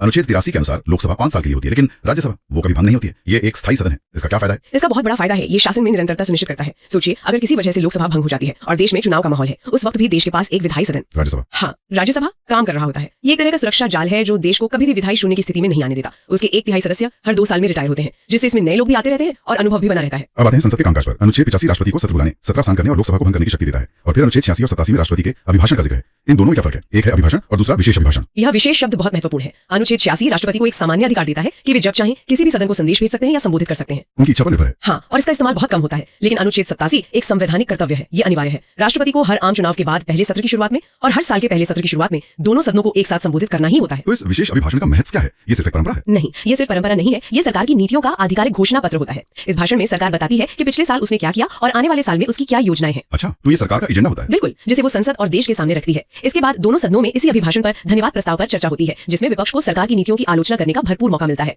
तो ये विशेष अभिभाषण संसदीय बहस की शुरुआत का एक बहुत महत्वपूर्ण मंच है। अब अगला अनुच्छेद देखते हैं, अनुच्छेद 88, जो सदनों में मंत्रियों और महान्यायवादी के अधिकारों से जुड़ा है। हाँ, ये एक बहुत ही महत्वपूर्ण मतलब एक दिलचस्प प्रावधान है। दिलचस्प कैसे? देखिए, अनुच्छेद 88 ये साफ करता है कि हर मंत्री और भारत के महान्यायवादी को संसद के किसी भी सदन में बोलने का अधिकार होगा। वो कार्यवाही में भाग ले सकते हैं। अच्छा, किसी भी सदन में? हाँ, किसी भी सदन में। और अगर वो किसी संसदीय समिति के सदस्य बनाए गए हैं तो उसकी बैठकों में भी हिस्सा ले सकते हैं। लेकिन इसमें एक शर्त भी है, वोटिंग को लेकर। बिल्कुल, यहाँ ये ध्यान रखना जरूरी है कि इस अनुच्छेद के आधार पर वे उस सदन में वोट नहीं कर सकते जिसके वो सदस्य नहीं है। ये शक्ति सिर्फ भागीदारी और विचार विमर्श तक ही सीमित है। समझ गई। तो ये तो हुई मंत्रियों की बात। अब आते हैं उन अधिकारियों पर जो सदनों को चलाते हैं। राज्यसभा से शुरू करते हैं अनुच्छेद 89 के साथ, जो सभापति और उपसभापति का जिक्र करता है। बिल्कुल, अनुच्छेद 89 ये स्थापित करता है कि भारत का जो उपराष्ट्रपति होगा वो ही राज्यसभा का पदेन सभापति होगा, यानी एक्स ऑफिशियो चेयरमैन। हाँ, और इसके अलावा राज्यसभा अपने सदस्यों में से ही किसी एक को अपना उपसभापति चुनेगी। ये सदन क्या कह सकते हैं, सुचारू संचालन के लिए एक स्थायी व्यवस्था है। और अगर उपसभापति का पद खाली हो जाए या उन्हें पद से हटाना हो तो यहाँ अनुच्छेद 90, 91 और 92 की भूमिका आती है ना? सही कहा। ये तीनों अनुच्छेद एक तरह से एक दूसरे से जुड़े हुए हैं। कैसे? देखिए, अनुच्छेद 90 उन परिस्थितियों के बारे में बताता है जब उपसभापति का पद खाली हो जाता है, जैसे अगर वो सदन के सदस्य न रहें या इस्तीफा दे दें या फिर सदन प्रस्ताव पारित करके उन्हें हटा दे। बिल्कुल। फिर अनुच्छेद 91 ये कहता है कि जब सभापति का पद खाली हो या वो अनुपस्थित हो तो उपसभापति उनके कर्तव्यों का पालन करेंगे। और अनुच्छेद 92 वो तो एक बहुत जरूरी प्रक्रियात्मक सुरक्षा देता है। हाँ, वो बहुत जरूरी है। उसके हिसाब से जब सभापति या उपसभापति को पद से हटाने का कोई संकल्प विचाराधीन हो, मतलब उस पर चर्चा चल रही हो, तब वे सदन की अध्यक्षता नहीं कर सकते। लेकिन वो सदन में रह सकते हैं। हाँ, सदन में उपस्थित रहकर बोल सकते हैं, कार्यवाही में भाग ले सकते हैं, पर चेयर पर नहीं बैठ सकते। क्या ऐसी ही कोई व्यवस्था लोकसभा के लिए भी है, मतलब अध्यक्ष और उपाध्यक्ष के लिए? हाँ, लगभग समानांतर व्यवस्था है। अनुच्छेद 93 के अनुसार लोकसभा अपने 2 सदस्यों को अध्यक्ष और उपाध्यक्ष के रूप में चुनेगी। और उनके पद खाली होने या हटाए जाने की प्रक्रिया अनुच्छेद 94 में है, ठीक वैसे ही जैसे राज्यसभा के उपसभापति के लिए है। और इसी तरह अनुच्छेद 95 और 96 उपाध्यक्ष की शक्तियों और अध्यक्ष या उपाध्यक्ष को हटाने के संकल्प के दौरान उनके पीठासीन न होने के नियम तय करते हैं। तो मतलब दोनों सदनों में निष्पक्षता और प्रक्रिया की निरंतरता बनी रहे, इसका पूरा ध्यान रखा गया है। बिल्कुल, और इन सबके कामकाज को संभालने के लिए एक सचिवालय भी तो होगा। अनुच्छेद 98 इसी के बारे में है। अच्छा, संसद का अपना सेक्रेटेरिएट। हाँ, अनुच्छेद 98 संसद के हर सदन के लिए एक अलग सचिवीय स्टाफ का प्रावधान करता है। ये विधायिका की स्वतंत्रता के लिए आप मानिए बहुत ही ज्यादा जरूरी है। क्यों? ऐसा क्यों है? क्योंकि ये सुनिश्चित करता है कि संसद अपना कामकाज चलाने के लिए कार्यपालिका पर मतलब सरकार पर निर्भर न रहे। अच्छा, मतलब उनकी अपनी एक स्वतंत्र मशीनरी हो। सही पकड़ा। चलिए अब अधिकारियों से हटकर सदस्यों पर ध्यान केंद्रित करते हैं। एक सदस्य के लिए सबसे पहली प्रक्रिया क्या होती है? मेरे ख्याल से अनुच्छेद 99 शपथ या प्रतिज्ञा के बारे में है। हाँ, अपना स्थान ग्रहण करने से पहले हर सदस्य को राष्ट्रपति या उनके द्वारा नियुक्त व्यक्ति के सामने संविधान के प्रति निष्ठा की शपथ लेनी होती है। ये एक अनिवार्य प्रक्रिया है। और शपथ के बाद सदन का कामकाज शुरू होता है, मतलब मतदान और गणपूर्ति, जिसे कोरम कहते हैं। अनुच्छेद 100 इसी से जुड़ा है। अनुच्छेद 103 बहुत महत्वपूर्ण बातें कहता है। पहला, कि सारे निर्णय उपस्थित और मतदान करने वाले सदस्यों के बहुमत से लिए जाएंगे। ठीक है। दूसरा, सदन में कोई पद खाली होने के बावजूद सदन को काम करने की शक्ति होगी। और तीसरा, जो बहुत जरूरी है, वो है कोरम। कोरम यानी बैठक के लिए सदस्यों की न्यूनतम संख्या। हाँ, सदन की बैठक के लिए गणपूर्ति कुल सदस्य संख्या का 10वां हिस्सा होगी। अगर कोरम पूरा नहीं है तो अध्यक्ष या सभापति का यह कर्तव्य है कि वे या तो सदन को स्थगित कर दें या बैठक को तब तक के लिए निलंबित कर दें जब तक गणपूर्ति ना हो जाए। लेकिन सदस्यों की सीटें खाली भी तो हो जाती हैं या उन्हें अयोग्य भी ठहराया जा सकता है। अनुच्छेद 101 और 102 इसी के बारे में है। सही है? ये दोनों अनुच्छेद बहुत ज्यादा महत्वपूर्ण है। अनुच्छेद 101 उन आधारों को बताता है जिन पर किसी सदस्य का स्थान खाली हो सकता है, जैसे दोहरी सदस्यता, मतलब एक साथ दोनों सदनों का सदस्य होना, या फिर अयोग्यता, त्यागपत्र। और वो एक नियम भी है कि अगर कोई सदस्य बिना बताए बहुत दिनों तक अनुपस्थित रहे तो हाँ, बिना अनुमति के 60 दिनों तक सदन की बैठकों से अनुपस्थित रहना, इस आधार पर भी सीट खाली हो सकती है। और अनुच्छेद 102 वो अयोग्यताओं की बात करता है। हाँ, अनुच्छेद 102 उन अयोग्यताओं का वर्णन करता है जिनके आधार पर किसी भी व्यक्ति को संसद सदस्य चुने जाने या बने रहने से रोका जा सकता है, जैसे लाभ का पद धारण करना, विकृत होना, दिवालिया होना या भारत का नागरिक न रहना। यहाँ से बात और भी दिलचस्प हो जाती है, सदस्यों और सदनों के पास क्या शक्तियां और विशेषाधिकार होते हैं। अनुच्छेद 105 इसी पर रोशनी डालता है। अनुच्छेद 105 संसदीय विशेषाधिकारों की नींव है। ये सदस्यों को संसद में कही गई किसी भी बात या दिए गए किसी भी वोट के संबंध में किसी भी अदालत में किसी भी कार्रवाई से स्वतंत्रता देता है। मतलब पूरी तरह से इम्यूनिटी। हाँ, पूरी तरह से। इसका उद्देश्य ये सुनिश्चित करना है कि सदस्य बिना किसी डर या पक्षपात के अपने विचार व्यक्त कर सकें, जो एक स्वस्थ लोकतंत्र के लिए अनिवार्य है। और इन शक्तियों का सबसे बड़ा उपयोग तो कानून बनाना है। तो एक विधेयक कानून कैसे बनता है? शुरुआत अनुच्छेद 107 से करते हैं, जो विधेयकों के पूरा स्थापन और पारित किए जाने से संबंधित है। अनुच्छेद 107 जो है वो सामान्य विधेयकों के लिए प्रक्रिया निर्धारित करता है। कोई भी विधेयक मतलब धन विधेयक को छोड़कर किसी भी सदन में शुरू हो सकता है। और कानून बनने के लिए उसे दोनों सदनों द्वारा पारित किया जाना जरूरी है। पर क्या होता है जब दोनों सदनों में किसी विधेयक पर सहमति न बने? मैंने संयुक्त बैठक या जॉइंट सिटिंग के बारे में सुना है, क्या ये अनुच्छेद 108 है? हाँ, अनुच्छेद 108 गतिरोध को यानी डेडलॉक को हल करने का एक तंत्र प्रदान करता है। ये कब होता है? मान लीजिए कोई विधेयक एक सदन ने पास कर दिया और दूसरा सदन उसे अस्वीकार कर दे या संशोधनों पर असहमति हो जाए, तो राष्ट्रपति दोनों सदनों की संयुक्त बैठक बुला सकते हैं। और वहाँ फैसला कैसे होता है? संयुक्त बैठक में निर्णय उपस्थित और मतदान करने वाले सदस्यों के बहुमत से लिया जाता है। लेकिन कुछ विधेयक तो खास होते हैं, जैसे धन विधेयक, उनके लिए अनुच्छेद 109 और 110 में एक विशेष प्रक्रिया है। ये एक बहुत ही महत्वपूर्ण अंतर है। पहले पर अनुच्छेद 110 वो धन विधेयक को परिभाषित करता है। क्या होता है धन विधेयक? इसमें टैक्स लगाने, हटाने, भारत सरकार द्वारा उधार लेने या भारत की संचित निधि से संबंधित मामले शामिल होते हैं। और अनुच्छेद 109 इसकी प्रक्रिया बताता है। हाँ, 109 धन विधेयकों के लिए विशेष प्रक्रिया बताता है। ये विधेयक केवल लोकसभा में प्रस्तुत किए जा सकते हैं, राज्यसभा में नहीं। अच्छा, सिर्फ लोकसभा में? हाँ, लोकसभा से पारित होने के बाद इसे राज्यसभा को भेजा जाता है, जो सिर्फ 14 दिनों के भीतर अपनी सिफारिशें दे सकती है। और लोकसभा इन सिफारिशों को मानने या ना मानने के लिए पूरी तरह स्वतंत्र है। तो ये तो वित्तीय मामलों में लोकसभा की सर्वोच्चता स्थापित करता है। बिल्कुल। और जब कोई विधेयक दोनों सदनों से पारित हो जाता है तो अंतिम चरण राष्ट्रपति की अनुमति होती है। अनुच्छेद 111 इसी के बारे में है। बिल्कुल। अनुच्छेद 111 विधेयकों पर अनुमति की प्रक्रिया से संबंधित है। जब कोई विधेयक राष्ट्रपति के समक्ष प्रस्तुत किया जाता है तो उनके पास आप कह सकते हैं 3 विकल्प होते हैं। क्या है वो 3 विकल्प? वे विधेयक पर अपनी अनुमति दे सकते हैं, वो अपनी अनुमति रोक सकते हैं जिसे एब्सोल्यूट वीटो कहते हैं। और तीसरा? या वे विधेयक को अगर वो धन विधेयक नहीं है तो पुनर्विचार के लिए सदनों को वापस भेज सकते हैं, इसे सस्पेंसिव वीटो कहते हैं। और अगर सदन विधेयक को संशोधनों के साथ या बिना संशोधनों के फिर से पारित कर दें तब राष्ट्रपति को उस पर अपनी अनुमति देनी ही होती है, वो बाध्य है। मतलब दूसरी बार वो मना नहीं कर सकते। और इस तरह राष्ट्रपति की अनुमति के साथ ही कोई विधेयक अधिनियम यानी कानून का रूप लेता है। अनुच्छेद 112 से यानी वार्षिक वित्तीय विवरण, हम सब इसे आम बोलचाल में बजट कहते हैं, लेकिन संविधान में यह शब्द है ही नहीं। तो वार्षिक वित्तीय विवरण कहने के पीछे क्या कोई गहरा मतलब छिपा है? हाँ, ये बहुत अच्छी शुरुआत है। देखिए, बजट शब्द का न होना वो महज एक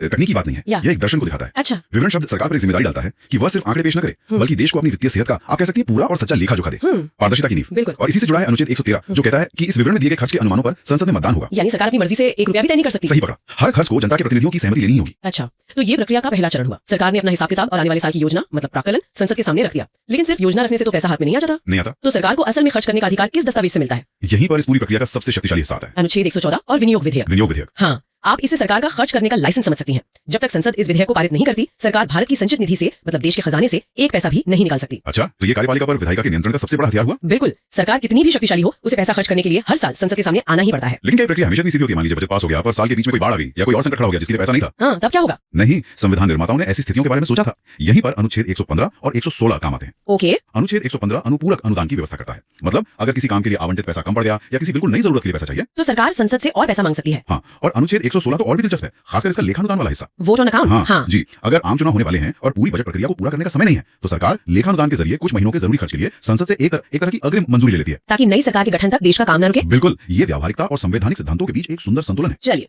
तो हमने देखा कि संसद पैसे को कैसे नियंत्रित करती है, लेकिन अब संसद के अंदर की शक्ति को कौन नियंत्रित करता है? क्या सांसदों को कुछ भी कहने की आजादी है? अब वित्तीय प्रक्रियाओं से निकलकर संसद की अपनी कार्यप्रणाली की ओर बढ़ते हैं। शुरुआत करते हैं अनुच्छेद 120 से, जो भाषा के बारे में है। अनुच्छेद 120 देखने में बहुत सीधा लगता है, पर यह भारत की आत्मा मतलब उसकी विविधता का सम्मान करता है। कैसे? ये कहता है कि सदन की भाषा हिंदी और अंग्रेजी होगी, लेकिन यह अध्यक्ष को यह असाधारण शक्ति भी देता है कि अगर कोई सदस्य इन भाषाओं में खुद को ठीक से व्यक्त नहीं कर सकता तो उसे अपनी मातृभाषा में बोलने की अनुमति दी जाए। अरे वाह, मतलब नागालैंड या तमिलनाडु का कोई प्रतिनिधि अपनी भाषा में अपने लोगों की बात रख सकता है। जी, ये सुनिश्चित करता है कि भाषा लोकतंत्र में भागीदारी का रोड़ा न बढ़े। और इसी सदन के अंदर चर्चा की भी कुछ सीमाएं हैं। मुझे अनुच्छेद 121 हमेशा से बहुत दिलचस्प लगता है कि सुप्रीम कोर्ट या हाई कोर्ट के किसी जज के आचरण पर संसद में चर्चा नहीं हो सकती। ये तो एक बहुत बड़ा प्रतिबंध है। बहुत बड़ा। और इसके पीछे शक्तियों के पृथक्करण यानी सेपरेशन ऑफ पावर्स का महान सिद्धांत है। अच्छा, न्यायपालिका की स्वतंत्रता के लिए? हाँ, ये कवच है। आप सोचिए, अगर सांसद हर दिन किसी जज के फैसले या उनके व्यक्तिगत आचरण पर बहस करने लगे तो कोई भी जज बिना राजनीतिक दबाव के निष्पक्ष होकर काम कैसे कर पाएगा? बात तो सही है। और इसी सिक्के का दूसरा पहलू है अनुच्छेद 122। वो क्या कहता है? वो कहता है कि अदालतें संसद की कार्यवाही की प्रक्रिया में हुई किसी कथित अनियमितता की जांच नहीं कर सकती हैं। मतलब संसद अपने घर की मालिक है और न्यायपालिका अपने घर की। दोनों एक दूसरे की सीमाओं का सम्मान करते हैं। लेकिन एक मिनट, अगर संसद सत्र में नहीं है और देश पर कोई ऐसा संकट आ जाए कि तुरंत कानून बनाने की जरूरत हो, तब क्या होगा? नहीं, इसके लिए भी व्यवस्था है। यहीं पर अनुच्छेद 123 राष्ट्रपति को एक असाधारण शक्ति देता है, अध्यादेश जारी करने की। बिल्कुल। ये एक अस्थायी कानून है। जब संसद सत्र में न हो और सरकार को लगे कि तत्काल कार्रवाई जरूरी है तो राष्ट्रपति अध्यादेश जारी कर सकते हैं। इसका प्रभाव संसद के कानून जैसा ही होता है। लेकिन इस पर कोई रोक टोक तो होगी? हाँ, एक बहुत बड़ा सेफ्टी वाल्व है। जैसे ही संसद का सत्र दोबारा शुरू होगा, इस अध्यादेश को 6 सप्ताह के भीतर सदन के सामने रखना होगा। अगर संसद इसे पारित नहीं करती तो ये खत्म हो जाएगा। अच्छा, तो ये कार्यपालिका को ताकत तो देती है पर स्थायी रूप से विधायिका की जगह नहीं लेने देती। एकदम सही। चलिए, अब शक्तियों के संतुलन की इस चर्चा को आगे बढ़ाते हैं और उस स्तंभ की बात करते हैं जिसे संविधान का संरक्षक कहा जाता है, हमारी न्यायपालिका। अनुच्छेद 124 जो सर्वोच्च न्यायालय की स्थापना की बात करता है। बिल्कुल। अनुच्छेद 124 भारतीय न्याय व्यवस्था की आप कह सकते हैं धुरी है। ये सिर्फ इतना नहीं कहता कि एक सुप्रीम कोर्ट होगा, बल्कि उसकी पूरी संरचना को परिभाषित करता है। मतलब न्यायाधीशों की नियुक्ति कैसे होगी, उनकी योग्यता क्या होगी, ये सब कुछ। हाँ, और सबसे महत्वपूर्ण, उन्हें पद से हटाने की प्रक्रिया क्या होगी। और ये प्रक्रिया, जिसे महाभियोग कहते हैं, इतनी ज्यादा कठिन इसलिए बनाई गई है ताकि कोई भी सरकार सिर्फ इसलिए किसी जज को ना हटा सके क्योंकि उसका फैसला उसे पसंद नहीं आया। ये उनकी स्वायत्ता की गारंटी है। जी, और इसी स्वायत्ता को मजबूत करने के लिए अनुच्छेद 125 है, जो न्यायाधीशों के वेतन से जुड़ा है। क्या सरकार किसी जज पर दबाव बनाने के लिए उनकी सैलरी कम कर सकती है? बिल्कुल नहीं। अनुच्छेद 125 ये साफ करता है कि न्यायाधीशों के वेतन और भत्ते उनके कार्यकाल के दौरान कम नहीं किए जा सकते, ताकि वे बिना किसी डर या लालच के फैसले सुना सके। हाँ, ये वित्तीय स्वतंत्रता सुनिश्चित करता है। और अगर कभी मुख्य न्यायाधीश का पद खाली हो जाए या कोर्ट में जजों की संख्या काम के बोझ के हिसाब से कम बढ़ जाए तो उसके लिए भी समाधान है। अनुच्छेद 126 कार्यकारी मुख्य न्यायाधीश की नियुक्ति की अनुमति देता है और अनुच्छेद 127 तदर्थ न्यायाधीश या एडहॉक जजेस की बात करता है। एडहॉक जजेस। हाँ, अगर सुप्रीम कोर्ट में कोरम पूरा करने के लिए जजों की कमी है तो भारत के मुख्य न्यायाधीश राष्ट्रपति की सहमति से किसी हाईकोर्ट के योग्य जज को अस्थायी रूप से सुप्रीम कोर्ट में काम करने के लिए बुला सकते हैं, ताकि न्याय का प्रभाव रुके नहीं। बिल्कुल। अब सुप्रीम कोर्ट की शक्तियों पर आते हैं। अनुच्छेद 129 कहता है कि सुप्रीम कोर्ट एक अभिलेख न्यायालय होगा। ये सुनने में बड़ा तकनीकी लगता है, आम इंसान के लिए इसका क्या मतलब है? इसके दो बहुत सीधे और शक्तिशाली मतलब हैं। पहला, सुप्रीम कोर्ट का हर फैसला और हर कार्यवाही एक आधिकारिक रिकॉर्ड बन जाती है। ओके। और इस रिकॉर्ड को देश की किसी भी दूसरी अदालत में चुनौती नहीं दी जा सकती। और इससे भी महत्वपूर्ण बात, उसके फैसले न्यायिक मिसाल यानी प्रेसिडेंट बन जाते हैं। मतलब देश की बाकी सभी अदालतों को उन फैसलों को कानून की तरह मानना होता है। अच्छा, मतलब सुप्रीम कोर्ट जो भी फैसला देता है वो एक तरह से पत्थर की लकीर बन जाता है। हाँ, और इसका दूसरा मतलब है कि कोर्ट को अपनी अवमानना के लिए दंड देने की शक्ति है। अगर कोई कोर्ट के आदेश का अनादर करता है तो कोर्ट उसे सजा दे सकता है। ये शक्ति उसके फैसलों का सम्मान सुनिश्चित करती है। एक मिनट, तो क्या इसका मतलब ये है कि सुप्रीम कोर्ट अपने ही फैसले को पलट सकता है? हाँ, और ये संविधान को एक जीवंत दस्तावेज बनाता है। अच्छा, यही शक्ति अनुच्छेद 137 से मिलती है, जिसे पुनर्विलोकन की शक्ति कहते हैं। देखिए, समाज बदलता है, मूल्य बदलते हैं और कानून की समझ भी समय के साथ विकसित होती है। सही बात है। अगर सुप्रीम कोर्ट को लगता है कि उसके किसी पुराने फैसले में कोई गलती थी या समय के साथ वो अप्रासंगिक हो गया है तो वो उसे बदल सकता है। ये तो बहुत बड़ी बात है। इसी शक्ति के कारण हमारा संविधान समय के साथ कदम मिलाकर चल पाता है। बिल्कुल, ये दिखाता है कि न्याय भी स्थिर नहीं बल्कि विकासशील है। यहाँ एक और अनोखा प्रावधान है, अनुच्छेद 143। ये राष्ट्रपति को सुप्रीम कोर्ट से सलाह लेने की शक्ति देता है। ये तो एक सलाहकार की भूमिका हुई। हाँ, ये एक बहुत ही अनूठी संवैधानिक व्यवस्था है। इसे रेजिडेंशियल रेफरेंस कहते हैं। अगर राष्ट्रपति को लगता है कि कानून या तथ्य का कोई ऐसा जटिल प्रश्न खड़ा हो गया है जिसका सार्वजनिक महत्व है तो वे उस पर सुप्रीम कोर्ट की राय मांग सकते हैं। एक तरह से देश के सर्वोच्च कानूनी दिमाग से सलाह लेना। जी, लेकिन यहाँ ये याद रखना महत्वपूर्ण है कि इस मामले में कोर्ट द्वारा दी गई सलाह को मानना राष्ट्रपति के लिए बाध्यकारी नहीं होता। अच्छा, ये एक सलाह है, फैसला नहीं। सही। तो कार्यपालिका के वित्तीय कामों पर नजर रखती है। अनुच्छेद 148 भारत के नियंत्रक एवं महालेखा परीक्षक यानी CAG। अगर संसद सरकार को पैसा खर्च करने का अधिकार देती है तो CAG ये देखता है कि वो पैसा सही तरीके से कानून के मुताबिक खर्च हुआ या नहीं। इसीलिए उन्हें सार्वजनिक पर्स का संरक्षक कहा जाता है। बिल्कुल, guardian of the public purse. ये पद इतना महत्वपूर्ण है कि इसकी स्वतंत्रता सुनिश्चित करने के लिए CAG को हटाने की प्रक्रिया भी सुप्रीम कोर्ट के जज के समान ही कठिन बनाई गई है। तो उनके कर्तव्य और शक्तियां क्या हैं? वे असल में जमीन पर करते क्या हैं? इसका विस्तार हमें अनुच्छेद 149 में मिलता है। CAG का काम सिर्फ ये देखना नहीं है कि खर्च नियमों के अनुसार हुआ है, बल्कि वे ये भी देख सकते हैं कि खर्च बुद्धिमानी से मतलब किफायत से हुआ या नहीं। और वो किसके खातों की जांच करते हैं? सिर्फ केंद्र सरकार के? नहीं, केंद्र सरकार, सभी राज्य सरकारें, सरकारी कंपनियां और सरकार से मदद पाने वाले लगभग हर संस्थान के खातों की। और फिर जांच के बाद वे एक रिपोर्ट तैयार करते होंगे। हाँ, केंद्र की रिपोर्ट राष्ट्रपति को और राज्यों की रिपोर्ट राज्यपाल को सौंपी जाती है। और फिर उस रिपोर्ट का क्या होता है? क्या वो सिर्फ एक सरकारी दस्तावेज बनकर रह जाती है? नहीं, यहीं पर लोकतंत्र का चक्र पूरा होता है। उस रिपोर्ट को संसद या विधानसभा के पटल पर रखा जाता है। फिर संसद की लोक लेखा समिति, जिसमें विपक्ष का भी महत्वपूर्ण रोल होता है, उस रिपोर्ट के हर पहलू की जांच करती है। वो सरकारी अधिकारियों को बुलाकर सवाल जवाब भी करती है। बिल्कुल, इस तरह जिस वित्तीय प्रक्रिया की शुरुआत अनुच्छेद 112 के वार्षिक वित्तीय विवरण से हुई थी, उसका अंत CAG की रिपोर्ट और उस पर संसदीय जांच से होता है। ये पूरी प्रक्रिया सरकार की वित्तीय जवाबदेही को सुनिश्चित करती है। तो फिर अगला अनुच्छेद देखते हैं, अनुच्छेद 153। इसमें राज्यपाल का जिक्र है। बिल्कुल, ये अनुच्छेद कहता है कि हर राज्य के लिए एक राज्यपाल होगा। ये एक संवैधानिक जरूरत है। और अनुच्छेद 154 वो कहता है कि राज्य की सारी कार्यकारी शक्तियां राज्यपाल में निहित होंगी। इसका असल में क्या मतलब है? देखिए, इसका मतलब ये है कि राज्य सरकार के जितने भी काम है वो औपचारिक रूप से राज्यपाल के नाम पर ही किए जाते हैं। अच्छा, मतलब सारे सरकारी आदेशों पर उनका नाम होता है? हाँ, एक तरह से वो राज्य की कार्यपालिका के संवैधानिक प्रमुख हैं, भले ही असली शक्तियां मतलब डे टू डे की जो पावर है वो मंत्रिपरिषद के पास हो। ये दिलचस्प है। तो अब नियुक्ति प्रक्रिया पर आते हैं। अनुच्छेद 155 से 159 तक राज्यपाल की नियुक्ति, कार्यकाल और बाकी चीजों के बारे में बताया गया है। जी, ये पूरा समूह ही राज्यपाल की पद की रूपरेखा तैयार करता है। अनुच्छेद 155 के मुताबिक राज्यपाल की नियुक्ति सीधे भारत के राष्ट्रपति द्वारा की जाती है। राष्ट्रपति द्वारा मतलब कोई चुनाव नहीं? कोई चुनाव नहीं। और यही केंद्र राज्य संबंधों का एक बहुत ही महत्वपूर्ण पहलू बन जाता है। और उनके कार्यकाल के बारे में क्या? अनुच्छेद 156 में इसका जिक्र है। अनुच्छेद 156 कहता है कि राज्यपाल राष्ट्रपति के प्रसाद पर्यंत पद पर रहेंगे। प्रसाद पर्यंत, प्लेजर ऑफ द प्रेसिडेंट। ये सुनने में थोड़ा अजीब है। पर इसका सीधा मतलब है कि राष्ट्रपति उन्हें कभी भी हटा सकते हैं। वैसे तो सामान्य कार्यकाल 5 साल का होता है, लेकिन इसकी कोई गारंटी नहीं है। तो राज्यपाल बनने के लिए योग्यताएं क्या हैं? अनुच्छेद 157 और 158 में क्या शर्तें हैं? योग्यताएं तो बहुत सीधी हैं। उन्हें भारत का नागरिक होना चाहिए और 35 साल की उम्र पूरी कर लेनी चाहिए। बस इतना ही? हाँ, और शर्तों में ये शामिल है कि वे संसद या किसी राज्य विधानमंडल के सदस्य नहीं हो सकते और कोई दूसरा लाभ का पद भी नहीं रख सकते। और आखिर में अनुच्छेद 159 के तहत वो शपथ लेते हैं। जी हाँ, पद संभालने से पहले वो उस राज्य के हाई कोर्ट के चीफ जस्टिस के सामने शपथ लेते हैं और ये शपथ संविधान के संरक्षण, सुरक्षा और बचाव की होती है। चलिए अब शक्तियों की बात करते हैं। अनुच्छेद 161 में राज्यपाल की क्षमादान शक्तियों का जिक्र है। ये तो काफी बड़ी शक्ति लगती है। ये वाकई में है। ये शक्ति उन्हें राज्य के कानून के खिलाफ किसी भी अपराध के लिए सजा पाए व्यक्ति की सजा को माफ करने, कम करने या निलंबित करने का अधिकार देती है। तो ये एक तरह की न्यायिक शक्ति हुई। हाँ, कह सकते हैं। ये एक न्यायिक शक्ति है जो कार्यपालिका के प्रमुख को दी गई है, लेकिन राज्यपाल अकेले तो ये सब निर्णय नहीं लेते होंगे।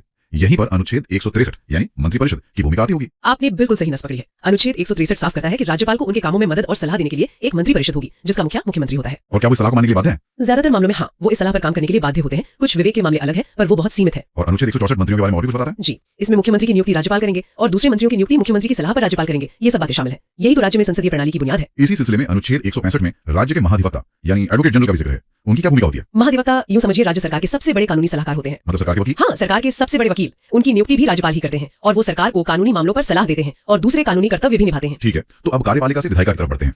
अनुच्छेद 168 राज्यों के विधानमंडलों के गठन की बात करता है। ये अनुच्छेद बताता है कि राज्यों में एक विधानमंडल होगा जिसमें राज्यपाल और कुछ राज्यों में 2 सदन होंगे। 2 सदन? हाँ, विधान परिषद और विधानसभा, और बाकी राज्यों में सिर्फ 1 सदन यानी केवल विधानसभा शामिल होगी। यहाँ अनुच्छेद 169 बहुत दिलचस्प लगता है। ये विधान परिषदों को बनाने और भंग करने के बारे में है, तो मतलब ये राज्यों पर निर्भर करता है। हाँ, ये एक बहुत ही अनूठी विशेषता है। अगर किसी राज्य की विधानसभा एक विशेष बहुमत से प्रस्ताव पास कर दे तो संसद उस राज्य में विधान परिषद बना या भंग कर सकती है। मतलब राज्यों को अपनी विधायिका की संरचना पर कुछ हद तक नियंत्रण दिया गया है। बिल्कुल। और आखिर में अनुच्छेद 170 और 171 ये विधानसभाओं और विधान परिषदों की संरचना के बारे में बताते हैं। जी, अनुच्छेद 170 विधानसभा यानी निचले सदन की संरचना को बताता है। इसके सदस्य सीधे चुनाव के जरिए चुने जाते हैं, जैसे लोकसभा के चुनाव होते हैं। बिल्कुल वैसे ही, पर राज्य स्तर पर। और अनुच्छेद 171 विधान परिषद यानी ऊपरी सदन की संरचना का जिक्र करता है, जिसके सदस्य सीधे नहीं चुने जाते हैं। उनका चुनाव कैसे होता है?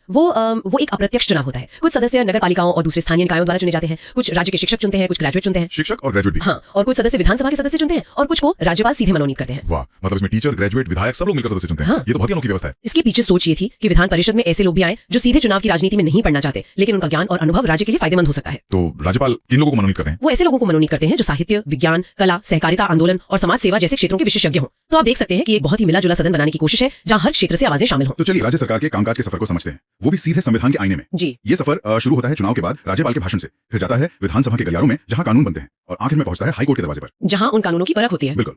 तो हमारी पहली मंजिल है अनुच्छेद 176, जहां से कह सकते हैं ये सब शुरू होता है। हाँ, अनुच्छेद 176 राज्यपाल के विशेष अभिभाषण के बारे में है। इसको आप एक तरह से सरकार का मिशन स्टेटमेंट भी कह सकते हैं। Mission statement? हाँ, मतलब हर चुनाव के बाद पहले सत्र में और फिर हर साल के पहले सत्र में राज्यपाल दोनों सदनों को एक साथ संबोधित करते हैं। वो बताते हैं कि सरकार की आने वाले साल के लिए क्या नीतियां और योजनाएं हैं। अच्छा, तो ये सिर्फ एक रस्म या कोई औपचारिकता नहीं है, मतलब जैसे स्कूल में प्रिंसिपल का भाषण होता है वैसा कुछ नहीं? नहीं, ये उससे कहीं ज्यादा गंभीर है। ये एक आधिकारिक दस्तावेज है जो सरकार की प्राथमिकताओं को सदन के पटल पर रखता है। अच्छा। और दिलचस्प बात यह है कि इस भाषण पर सदन में बाकायदा धन्यवाद प्रस्ताव पर बहस होती है। बहस होती है? जी, विपक्ष सरकार की नीतियों की आलोचना करता है और सरकार उनका बचाव करती है। ये एक तरह से पूरे साल की राजनीतिक बहस का टोन सेट कर देता है। ये कार्यपालिका को विधायिका के प्रति जवाबदेह बनाने का पहला कदम है। समझ गया। तो सरकार ने सदन में अपनी योजना बता दी, अब उस योजना पर बहस कौन कराएगा?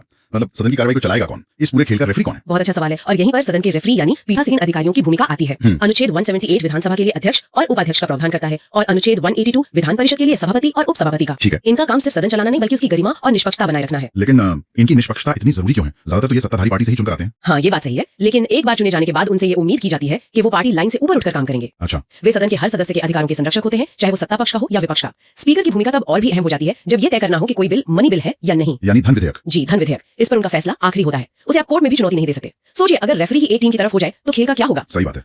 अब ये अध्यक्ष और सभापति तो सदन को चलाते हैं, लेकिन इस पूरी मशीनरी को चलाने के लिए बैकएंड में एक टीम भी तो चाहिए होगी। फाइल्स, नोटिस, रिकॉर्ड्स, ये सब कौन संभालता है? बिल्कुल, और यहीं पर अनुच्छेद 187 के तहत राज्य विधानमंडल का सचिवालय आता है। ये वो बैकस्टेज क्रू है जो पूरे शो को चलाता है। अच्छा। और हर सदन का अपना एक अलग सचिवालय होता है। सबसे महत्वपूर्ण बात यह है कि ये सचिवालय कार्यपालिका यानी सरकार से स्वतंत्र होता है। एक मिनट, ये सचिवालय का सरकार से स्वतंत्र होना इतना बड़ा मुद्दा क्यों है? सोचिए, अगर सचिवालय के कर्मचारी सरकार के दबाव में काम करने लगे तो विपक्ष को सवाल पूछने के लिए सही जानकारी या मदद कैसे मिलेगी? सही बात है। विधायकों को विधेयकों पर रिसर्च करने के लिए निष्पक्ष सलाह कौन देगा? ये स्वतंत्रता ही विपक्ष को मजबूत बनाती है और सरकार को जवाबदेह रखती है। ये लोकतंत्र का एक अनकहा सेफ्टी वाल्व है, कह सकते हैं। वाह, ये तो मैंने कभी इस नजरिए से सोचा ही नहीं था। तो अब सदन तैयार है, रेफरी मैदान पर है, बैकस्टेज टीम भी तैयार है, अब खेल शुरू करने के लिए क्या चाहिए?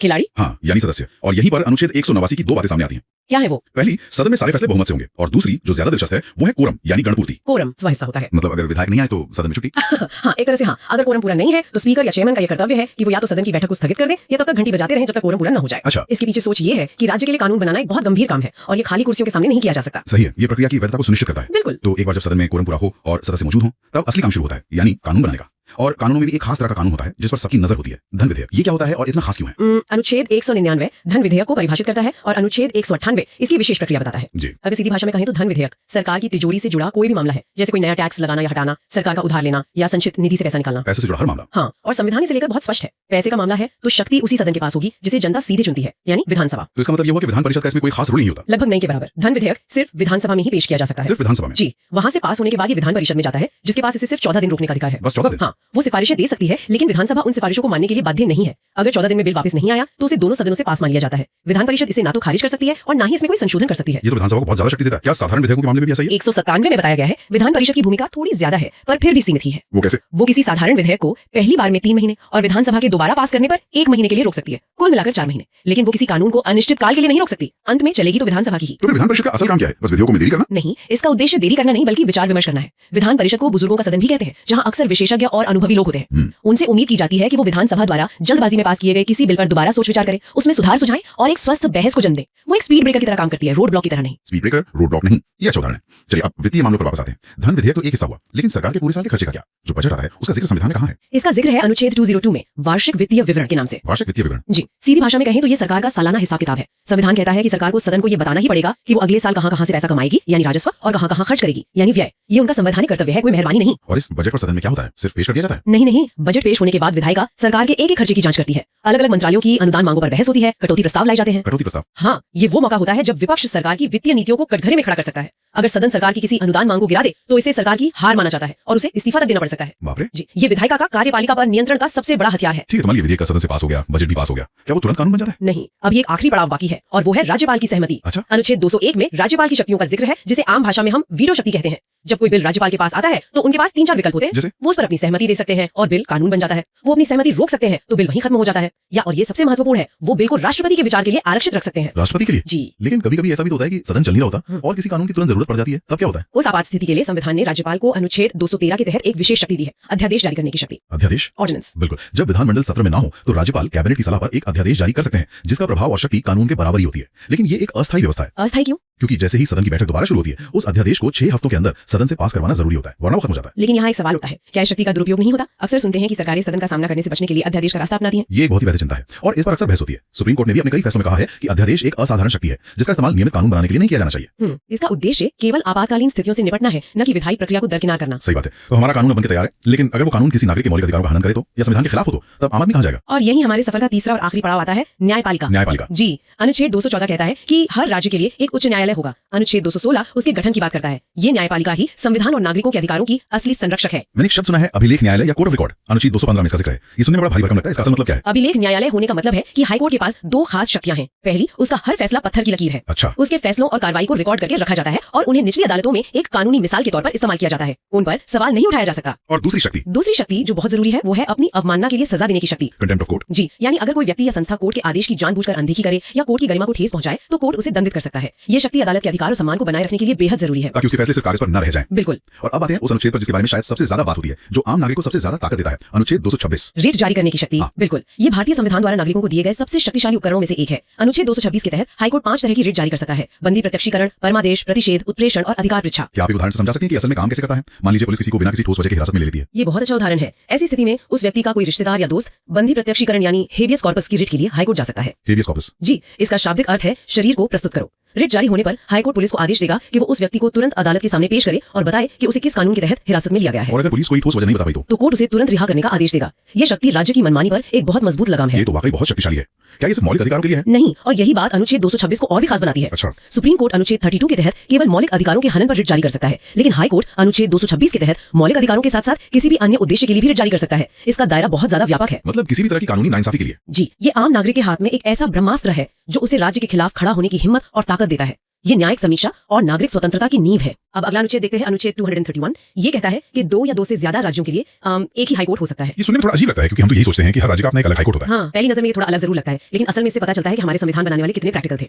इसका मकसद है संसाधनों का सही इस्तेमाल और प्रशासनिक सुविधा। सोचिए, अगर हर छोटे राज्य के लिए एक अलग हाईकोर्ट, उसका पूरा इंफ्रास्ट्रक्चर और जजों की नियुक्ति की जाए तो कितना ज्यादा खर्च और जटिलता बढ़ जाएगी। तो ये सिर्फ पैसे बचाने के बारे में नहीं है, या इसका कोई और गहरा मतलब है? बिल्कुल, ये सिर्फ पैसे बचाने के बारे में नहीं है। इसका सबसे अच्छा उदाहरण हमें पूर्वोत्तर भारत में देखने को मिलता है। गुवाहाटी उच्च न्यायालय एक साथ असम, नागालैंड, मिजोरम और अरुणाचल प्रदेश, इन चारों की जरूरतों को पूरा करता है। अच्छा, यह न्यायिक विशेषज्ञता को एक जगह केंद्रित करता है, जिससे इन सभी राज्यों को बेहतर न्यायिक अनुभव मिलता है। और तो और यह इन राज्यों के बीच एक तरह का न्यायिक पुल भी बनाता है, जो राष्ट्रीय एकीकरण के लिए बहुत जरूरी है। वाह, ये तो बहुत ही दिलचस्प बात है। मतलब एक साझा अदालत एक तरह से लोगों को करीब भी लाती है। अच्छा, तो अब इसी से जुड़ा एक और सवाल मेरे मन में आ रहा है, जमीनी स्तर की न्यायपालिका के बारे में। अनुच्छेद 233 है ना, जो जिला न्यायाधीशों की नियुक्ति से जुड़ा है। इसमें राज्यपाल को क्यों शामिल किया गया है? मतलब ये काम तो पूरी तरह न्यायपालिका पर भी छोड़ा जा सकता था। कार्यपालिका को इसमें लाने के पीछे क्या सोच थी? ये एक बेहतरीन सवाल है और ये सीधे शक्तियों के संतुलन के सिद्धांत से जुड़ा है।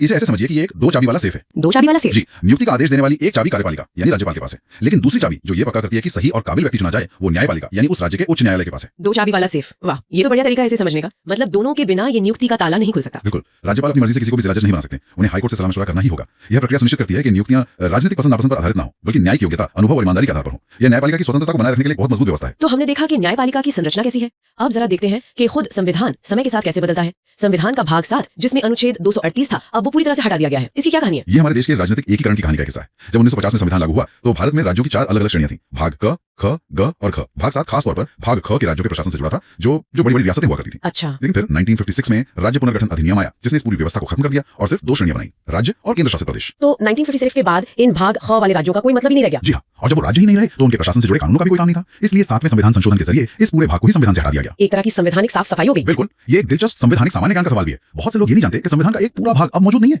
ये दिखाता है कि संविधान कोई म्यूजियम की वस्तु नहीं है, बल्कि एक जीवंत दस्तावेज है। सही बात है। तो भाग 7 को हटाकर संविधान को साफ किया गया और इसी पुनर्गठन से एक नई नई प्रशासनिक इकाई सामने आई, केंद्र शासित प्रदेश, और भाग 8 इसी के बारे में है कि इन क्षेत्रों का प्रशासन कैसे चलता है, जो राज्यों से बिल्कुल अलग है। यहाँ जो सबसे बड़ा फर्क है वो है सीधा केंद्रीय नियंत्रण। राज्यों में जनता अपनी सरकार चुनती है, एक मुख्यमंत्री होता है, एक मंत्री परिषद होती है, लेकिन केंद्र शासित प्रदेशों का प्रशासन सीधे भारत के राष्ट्रपति के हाथ में होता है। राष्ट्रपति इस काम को चलाने के लिए प्रशासक नियुक्त करते हैं, जिन्हें हम लेफ्टिनेंट गवर्नर या मुख्य आयुक्त जैसे नामों से जानते हैं। और इनकी अदालतों का क्या उन्हें अपना हाईकोर्ट मिलता है या उन्हें भी किसी के साथ साझा करना पड़ता है? अनुच्छेद 241 इसी बारे में है ना? हाँ। और यहाँ फिर से वही अनुच्छेद 331 वाला सिद्धांत काम आता है। संसद के पास पूरी शक्ति है, वो चाहे तो किसी केंद्र शासित प्रदेश के लिए एक अलग हाईकोर्ट बना सकती है, जैसा कि दिल्ली के पास है, या फिर संसद उसे किसी पड़ोसी राज्य के हाईकोर्ट के अधिकार क्षेत्र में रख सकती है। जैसे कोई उदाहरण है? जी, जैसे अंडमान और निकोबार द्वीप समूह के मामले कलकत्ता उच्च न्यायालय में सुने जाते हैं और लक्षद्वीप के मामले केरल उच्च न्यायालय में। ये पूरी तरह से आबादी, दूरी और प्रशासनिक सुविधा पर निर्भर करता है। समझ गई। हमने केंद्र और राज्यों की बात की, लेकिन सत्ता की विकेंद्रीकरण का क्या मतलब? शासन का वो स्तर जो आम आदमी के सबसे करीब है। मैं पंचायतों की बात कर रही हूँ, यानी संविधान का भाग 9। ये भारतीय लोकतंत्र की आत्मा है। 73 में संशोधन से पहले पंचायतें थीं, लेकिन उनके पास कोई संवैधानिक शक्ति नहीं थी, वे राज्य सरकारों की दया पर निर्भर थीं। इस संशोधन ने सत्ता के पिरामिड को उल्टाने जैसा काम किया। पहली बार गांव के स्तर पर बैठे लोगों को संवैधानिक रूप से यह अधिकार मिला कि वे अपने स्थानीय विकास के फैसले खुद लें,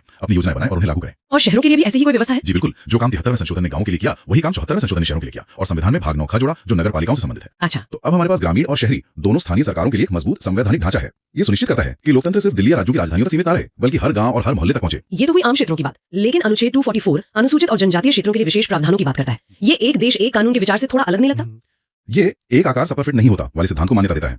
संविधान इस बात को समझता है कि इन क्षेत्रों में रहने वाले समुदायों की अपनी अनूठी और सदियों पुरानी सांस्कृतिक सामाजिक संरचना है, उनकी अपनी परंपराएं, रीति रिवाज और स्वशासन के तरीके हैं। अगर हम उन पर सामान्य प्रशासनिक कानून थोप देंगे तो उनकी पहचान और हित खतरे में पड़ सकते हैं। इसलिए ये अनुच्छेद उन्हें अपनी संस्कृति को बनाए रखते हुए विकास करने के लिए एक सुरक्षा कवच देता है। अच्छा, अब उस हिस्से पर आते हैं जो केंद्र और राज्यों के बीच शक्तियों के बंटवारे की नींव है, विधायी शक्तियां। अनुच्छेद 245 और 240 ये दोनों मिलकर कैसे काम करते हैं? मुझे इसे समझने में हमेशा थोड़ी मुश्किल होती है। इसे एक सरल उदाहरण से समझते हैं। मान लीजिए कानून बनाने खेल है, ठीक है? तो अनुच्छेद 245 उस खेल का मैदान तय करता है। ये कहता है कि संसद का मैदान पूरा भारत है, यानी वो पूरे देश के लिए कानून बना सकती है, और राज्य विधानमंडल का मैदान सिर्फ उसका अपना राज्य है। ठीक है, तो अनुच्छेद 245 ने मैदान तय कर दिया। अब अनुच्छेद 240 का क्या काम है? अनुच्छेद 240 उस खेल की नियम पुस्तिका है। ये बताता है कि उस मैदान में कौन किस विषय पर कानून बनाएगा।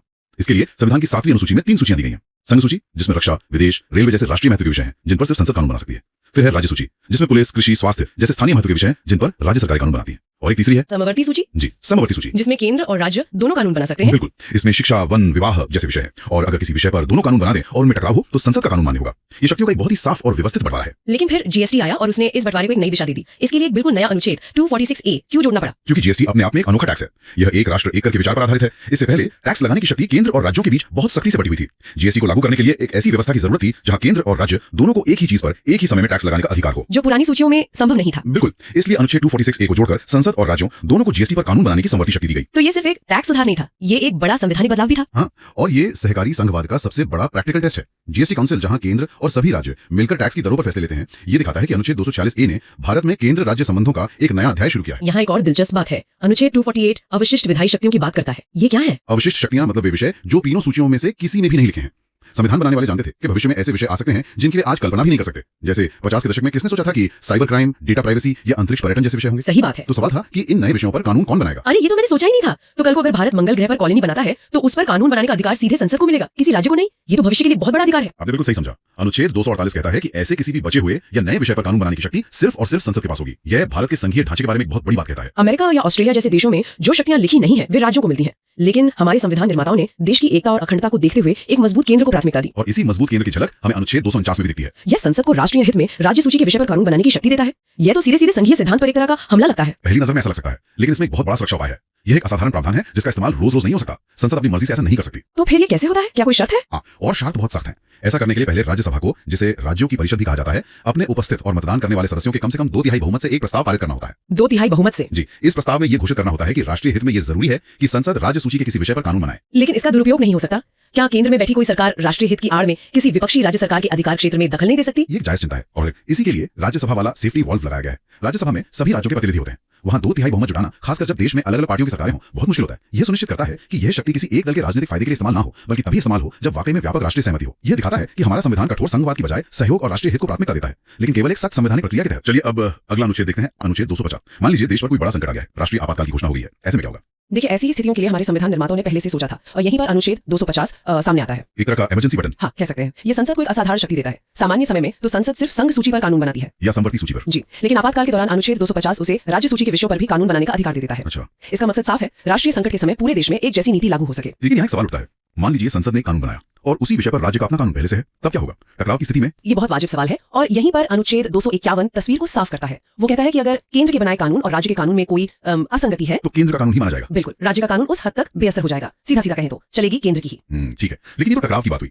क्या कोई ऐसी स्थिति भी है जहां राज्य खुद केंद्र से कहते हैं कि आप हमारे लिए कानून बनाइए? बिल्कुल होती है और ये हमारे संघवाद का एक बहुत ही कह सकते हैं खूबसूरत पहलू है। सहकारी संघवाद। जी, अनुच्छेद 252 इसी का एक बेहतरीन उदाहरण है। सोचिए 2 या 3 पड़ोसी राज्यों में कोई साझा समस्या है, जैसे नदी प्रदूषण या संगठित अपराध। हाँ, तो वो अपनी अपनी विधानसभाओं में एक प्रस्ताव पास करके संसद से अनुरोध कर सकते हैं कि वो इस साझा मुद्दे पर एक कानून बना दे। और वो कानून फिर सिर्फ उन्हीं राज्यों पर लागू होगा? जी, सिर्फ उन्हीं राज्यों पर जिन्होंने अनुरोध किया था। यहाँ पहल राज्यों की तरफ से होती है। और अंतर्राष्ट्रीय संधियों का क्या? मान लीजिए भारत सरकार कोई अंतर्राष्ट्रीय समझौता करती है तो उसे लागू करने के लिए उसके लिए अनुच्छेद 253 है। ये संसद को शक्ति देता है कि वो किसी भी अंतर्राष्ट्रीय संधि को लागू करने के लिए पूरे देश के लिए कानून बना सकती है, भले वो विषय राज्य सूची में क्यों ना हो। जी, भले ही वो राज्य सूची में हो। अब बात करते हैं अनुच्छेद 257 की, जो कुछ मामलों में राज्यों पर संघ के नियंत्रण की बात करता है। हाँ, ये केंद्र को यह सुनिश्चित करने की शक्ति देता है कि राज्य अपनी कार्यकारी शक्तियों का इस्तेमाल इस तरह करें कि वो केंद्र के काम में बाधा न डाले। मतलब एक तरह का समन्वय। बिल्कुल, जैसे राष्ट्रीय सुरक्षा या संचार के साधनों को लेकर केंद्र निर्देश दे सकता है। ठीक है, अब राज्यों के आपसी संबंधों पर आते हैं और सबसे बड़ा मुद्दा तो हमेशा पानी का ही होता है। सही कहा। अनुच्छेद 262 खास तौर पर अंतरराज्यीय नदी जल विवादों के लिए ही है। इसमें क्या प्रावधान है? इसमें 2 बहुत महत्वपूर्ण बातें हैं। पहली, ये संसद को अधिकार देता है कि वो ऐसे विवादों को सुलझाने के लिए कानून बनाकर एक विशेष व्यवस्था जैसे कि एक न्यायाधिकरण मतलब ट्राइब्यूनल बना सकती है। अच्छा। और दूसरी जो सबसे दिलचस्प बात है वो ये कि संसद उसी कानून में ये भी कह सकती है कि इस मामले में सुप्रीम कोर्ट या कोई और अदालत दखल नहीं देगी। अदालतों को बाहर क्यों रखा गया? ये तो राजीव नहीं है। नहीं, इसका कारण बहुत व्यवहारिक है। नदी जल का बंटवारा सिर्फ कानूनी मुद्दा नहीं होता, इसमें भूगोल, इंजीनियरिंग, पानी का बहाव मतलब बहुत तकनीकी चीजें शामिल होती हैं। तो इसके लिए विशेषज्ञ चाहिए? जी, इसलिए ट्राइब्यूनल्स बनाए जाते हैं ताकि फैसला विशेषज्ञता के आधार पर हो। विवादों के अलावा सहयोग के लिए भी कोई मंच है? हाँ, अनुच्छेद 263 में एक अंतरराज्य परिषद यानी इंटरस्टेट काउंसिल का उल्लेख है।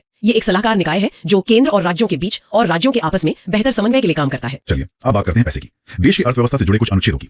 अनुच्छेद 265 कहता है कि कानून के अधिकार के बिना कोई कर नहीं लगाया जा सकता। इसका मतलब बहुत सीधा और गहरा है कि सरकार मनमाने ढंग से टैक्स नहीं लगा सकती। बिल्कुल, किसी भी टैक्स को लगाने के लिए संसद या राज्य विधानमंडल से पारित एक कानून होना अनिवार्य है। ये नागरिकों को वित्तीय मनमानी से बचाता है। अच्छा, तो ये जो सारा पैसा सरकार इकट्ठा करती है वो जाता कहाँ है? वो जाता है भारत की संचित निधि में, जिसका जिक्र अनुच्छेद 266 में है। सरकार को मिलने वाला सारा राजस्व, चाहे वो टैक्स से हो या उधार से, इसी एक खजाने में जमा होता है। और इस निधि से पैसा निकालने के लिए संसद की मंजूरी चाहिए। हर साल जो बजट पेश होता है वो दरअसल इसी खजाने से पैसा निकालने की इजाजत मांगने की प्रक्रिया है। लेकिन अगर अचानक कोई आपदा आ जाए, बाढ़ या भूकंप, तब तो इंतजार नहीं कर सकते। इसी के लिए अनुच्छेद 267 में आकस्मिक निधि या कंटिजेंसी फंड की व्यवस्था है। एक तरह का इमरजेंसी फंड। हाँ, जो राष्ट्रपति के अधिकार में होता है। इसका इस्तेमाल अप्रत्याशित खर्चों के लिए किया जाता है, जिसके लिए बाद में संसद से मंजूरी ले ली जाती है। ये तो केंद्र की बात हुई। राज्यों को केंद्र से वित्तीय सहायता कैसे मिलती है? जैसे अनुच्छेद 275 में अनुदान की बात है। जी, अनुच्छेद 275 के तहत संसद कानून द्वारा उन राज्यों को अनुदान दे सकती है जिन्हें वित्तीय सहायता की जरूरत है। और इसके अलावा जो सबसे महत्वपूर्ण संस्था है वो है अनुच्छेद 280 के तहत बनने वाला वित्त आयोग। वित्त आयोग की क्या भूमिका है? वित्त आयोग केंद्र और राज्यों के बीच करों से होने वाली आय के बंटवारे की सिफारिश करता है कि कितना हिस्सा केंद्र रखेगा और कितना राज्यों को मिलेगा। जी, और फिर राज्यों को जो कुल हिस्सा मिलेगा उसे अलग अलग राज्यों में आपस में कैसे बांटा जाए इसकी भी सिफारिश करता है। और हाल ही में बना जीएसटी काउंसिल, जिसका उल्लेख अनुच्छेद 279A में है।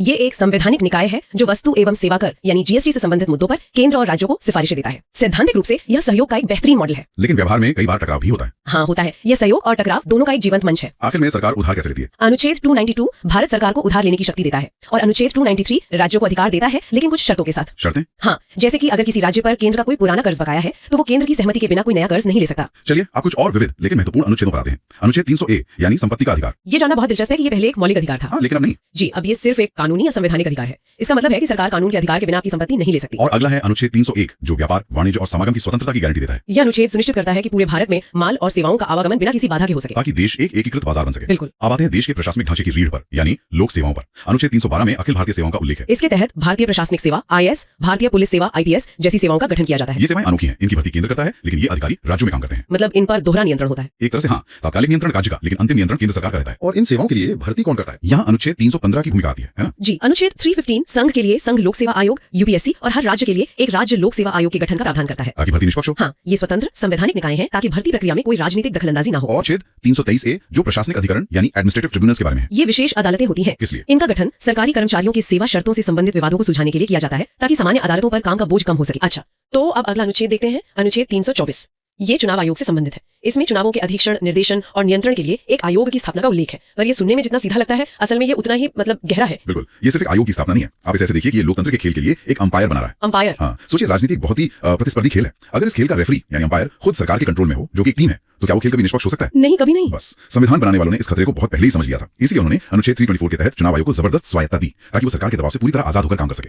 यही भारतीय लोकतंत्र का एक बहुत मजबूत स्तंभ है। और इसे निष्पक्षता की भावना को मुझे लगता है अनुच्छेद 325 और 326 आगे बढ़ाते हैं। 325 तो साफ साफ कहता है कि किसी भी व्यक्ति को धर्म, मूल वंश, जाति या लिंग के आधार पर वोटर लिस्ट में शामिल होने से रोका नहीं जाएगा। हाँ। और अनुच्छेद 326 वो तो और भी आगे जाता है। वो लोकसभा और विधानसभा के चुनावों को वयस्क मताधिकार के आधार पर कराने की बात करता है। मतलब हर वयस्क नागरिक को वोट देने का अधिकार। और इन दोनों को जब आप एक साथ देखती हैं तो भारत के लोकतंत्र की असली नींव समझ में आती है। ये उस समय के लिए एक क्रांतिकारी कदम था। क्रांतिकारी कैसे? मतलब ये तो एक बेसिक अधिकार लगता है। आज लगता है, लेकिन सोचिए 1950 में जब हम ये कर रहे थे तो दुनिया के कई विकसित देश भी अपने सभी नागरिकों को ये हक नहीं दे रहे थे। ब्रिटेन में महिलाओं को 10 तक लड़ना पड़ा, अमेरिका में अश्वेत नागरिकों को 1960 के दशक तक संघर्ष करना पड़ा, और भारत एक नया आजाद देश जो गरीबी से जूझ रहा था, वो अपने हर एक नागरिक को, औरत हो, दलित हो, आदिवासी हो, सबको एक झटके में बराबर का राजनीतिक हक दे रहा था। ये वाकई एक बहुत साहसी दांव था। ये सिर्फ एक कानून नहीं था, ये इस विश्वास की घोषणा थी कि लोकतंत्र कुछ पढ़े लिखे अमीर लोगों की जागीर नहीं है, ये हर नागरिक का हक है। ठीक है, तो सबको वोट देने का हक तो मिल गया, लेकिन क्या सिर्फ वोट देना काफी है? मतलब अगर कुछ समुदाय इतने पिछड़े हैं कि उनका कोई प्रतिनिधि चुनाव जीतकर लोकसभा या विधानसभा तक पहुंच ही ना पाए, तब क्या उनकी आवाज कौन उठाएगा? बहुत अच्छा सवाल है, और संविधान ने इस बारे में भी सोचा।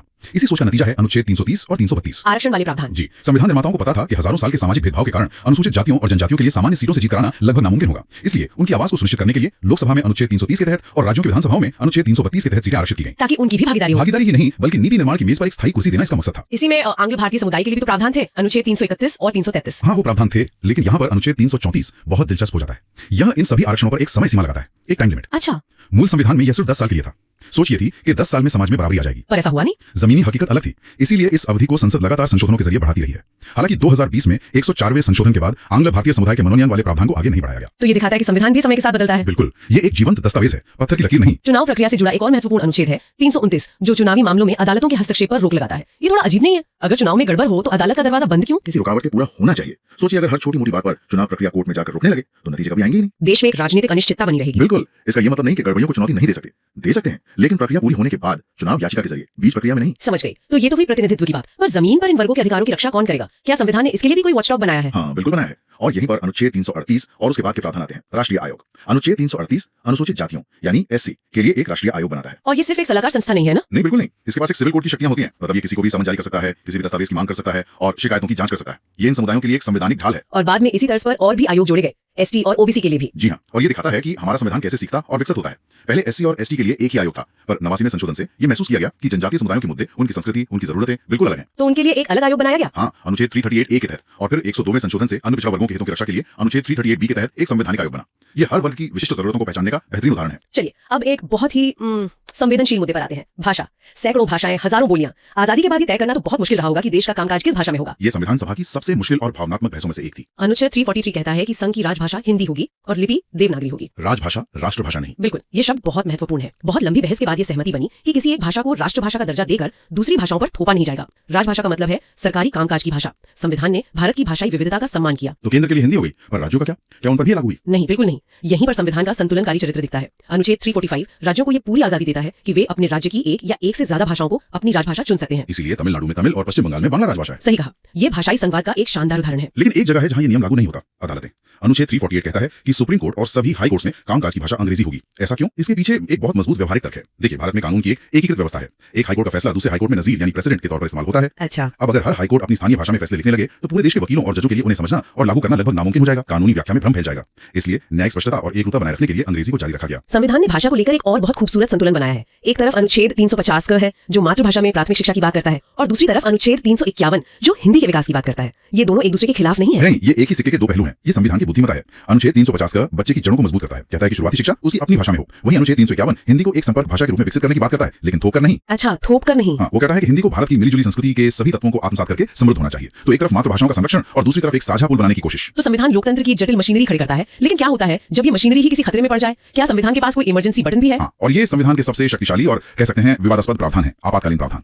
पहला है अनुच्छेद 352 राष्ट्रीय आपातकाल। ये कब लगाया जा सकता है? युद्ध, बाहरी आक्रमण या सशस्त्र विद्रोह जैसी असाधारण परिस्थितियों में। इसके लगते ही देश का संघीय ढांचा मतलब फेडरल स्ट्रक्चर एकात्मक में बदल जाता है। केंद्र सरकार बेहद शक्तिशाली हो जाती है। और नागरिकों के मौलिक अधिकारों का क्या? यही इसकी सबसे गंभीर बात है। राष्ट्रीय आपातकाल के दौरान अनुच्छेद 20 और 21 को छोड़कर नागरिकों के लगभग सभी मौलिक अधिकार निलंबित किए जा सकते हैं। 44वें संशोधन के बाद यह तय किया गया कि जीवन और व्यक्तिगत स्वतंत्रता का अधिकार यानी अनुच्छेद 21 किसी भी हालत में नहीं छीना जा सकता। ये तो बहुत बड़ा बदलाव था। बहुत बड़ा। अच्छा, दूसरा है अनुच्छेद 356 यानी राष्ट्रपति शासन। इसका नाम तो हम अक्सर सुनते हैं। हाँ, इसे आप राज्य के लिए एक तरह का इमरजेंसी ब्रेक समझ सकती हैं। जब राज्यपाल को लगता है कि राज्य की सरकार संविधान के हिसाब से चल ही नहीं पा रही, तब ये ब्रेक खींचा जाता है। पर ये बहुत विवादास्पद भी रहा है। हाँ, क्योंकि इसका इस्तेमाल कई बार केंद्र सरकार द्वारा राज्यों की चुनी हुई सरकारों को गिराने के लिए राजनीतिक हथियार के तौर पर किया गया। मामला इतना बिगड़ा कि आखिरकार सुप्रीम कोर्ट को एसआर मुंबई केस में दखल देना पड़ा और सख्त गाइडलाइंस बनानी पड़ी। उस फैसले ने क्या कहा? कोर्ट ने साफ किया कि किसी सरकार का बहुमत है या नहीं, इसका फैसला सिर्फ विधानसभा के पटल पर होगा, राजभवन में नहीं। इस फैसले ने इसके मनमाने इस्तेमाल पर काफी हद तक रोक लगाई। और तीसरा आपातकालीन प्रावधान है अनुच्छेद 360 वित्तीय आपातकाल। इसके बारे में ज्यादा सुनने को नहीं मिलता, और हमें उम्मीद करनी चाहिए कि कभी सुनने को मिले भी ना। ये तब लगाया जा सकता है जब भारत की वित्तीय स्थिरता या साख को गंभीर खतरा हो। ये एक तरह से देश का आर्थिक दिवालिया बने। इसमें क्या होता है? इस दौरान केंद्र राज्यों को कोई भी वित्तीय निर्देश दे सकता है और सुप्रीम कोर्ट के जजों सहित सभी सरकारी कर्मचारियों के वेतन और भत्तों में कटौती की जा सकती है। क्या ये कभी इस्तेमाल हुआ है? सौभाग्य से आज तक कभी नहीं। चलिए,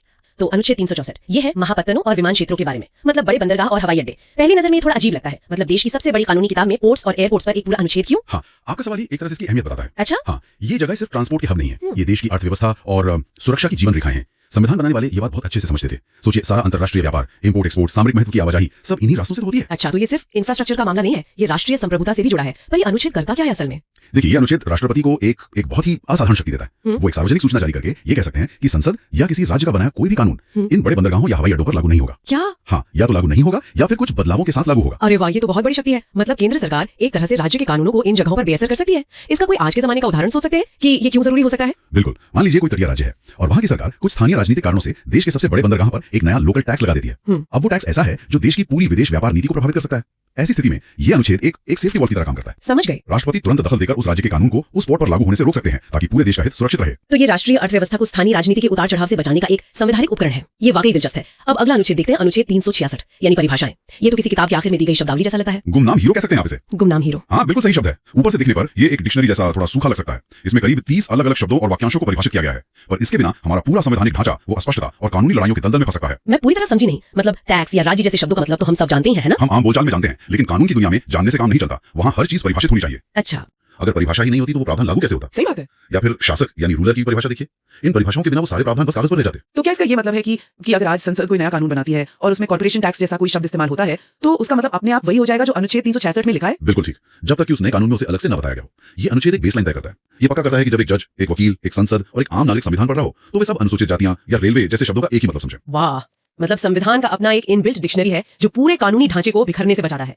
तो अगर अनुच्छेद 366 संविधान को स्थिरता देता है तो हमारा अगला अनुच्छेद 368 उसे गतिशीलता देता है। ये है संविधान में संशोधन का प्रावधान। बिल्कुल, और ये वो चीजें हमारे संविधान को एक जीवित दस्तावेज, एक लिविंग डॉक्यूमेंट बनाती है। संविधान बनाने वाले बहुत दूरदर्शी थे। वो जानते थे कि 1950 का भारत हमेशा वैसा नहीं रहेगा। समाज बदलेगा, नई तकनीकें आएंगी, नई चुनौतियां आएंगी। अगर संविधान इन बदलावों के साथ खुद को ढाल नहीं पाता तो बस एक ऐतिहासिक दस्तावेज बनकर रह जाता, देश का सर्वोच्च कानून नहीं। लेकिन ये प्रक्रिया है कैसी? क्या ये बहुत आसान है कि कोई भी सरकार जब चाहे अपनी मर्जी से संविधान बदल दे? नहीं, यहीं पर भारतीय संविधान की खूबसूरती है। एक बहुत ही बढ़िया संतुलन बनाया गया है। संतुलन? हाँ, हमने ना तो ब्रिटेन का मॉडल अपनाया जहां संसद एक साधारण कानून की तरह कुछ भी बदल सकती है, और ना ही अमेरिका का मॉडल जहां संशोधन करना बहुत ही ज्यादा मुश्किल है। तो हमने बीच का रास्ता अपनाया। हाँ। ज्यादातर संशोधनों के लिए संसद के दोनों सदनों में विशेष बहुमत। इसका मतलब है सदन की कुल सदस्यता का बहुमत और साथ ही वहां मौजूद और वोट करने वाले सदस्यों का कम से कम 2/3 बहुमत। ये पक्का करता है कि किसी भी बदलाव पर एक व्यापक राजनीतिक सहमति हो। और कुछ मामलों में तो राज्यों की भी सहमति लेनी पड़ती है। बिल्कुल सही कहा। अगर कोई संशोधन देश के संघीय ढांचे को प्रभावित करता है, जैसे राष्ट्रपति का चुनाव या केंद्र राज्यों के बीच शक्तियों का बंटवारा, तो संसद के विशेष बहुमत के अलावा कम से कम आधे राज्यों के विधानमंडलों की भी सहमति जरूरी है। लेकिन क्या इस शक्ति की कोई सीमा है? क्या संसद इस अनुच्छेद का इस्तेमाल करके संविधान के किसी भी हिस्से को, यहाँ तक कि मौलिक अधिकारों को भी बदल या हटा सकती है? ये भारतीय संवैधानिक इतिहास का शायद सबसे बड़ा सवाल रहा है। अच्छा, और इसका जवाब हमें संसद से नहीं सुप्रीम कोर्ट से मिला। 1973 के ऐतिहासिक केशवानंद भारती मामले में सुप्रीम कोर्ट ने मूल ढांचे का सिद्धांत दिया, जिसे बेसिक स्ट्रक्चर डॉक्ट्रिन कहते हैं। मूल ढांचा? हाँ, कोर्ट ने कहा कि संसद संविधान में संशोधन तो कर सकती है, लेकिन वो संविधान के मूल ढांचे को नष्ट नहीं कर सकती। इसमें लोकतंत्र, धर्मनिरपेक्षता, कानून का शासन, ये सब चीजें शामिल है। तो संविधान को बदलने की शक्ति तो है, पर उस शक्ति की भी एक सीमा है, कमाल का संतुलन है। तो अब हम एक ऐसे अनुच्छेद पर आते हैं जो इसके उलट देश के कुछ हिस्सों के लिए विशेष प्रावधान करता है। अनुच्छेद 371।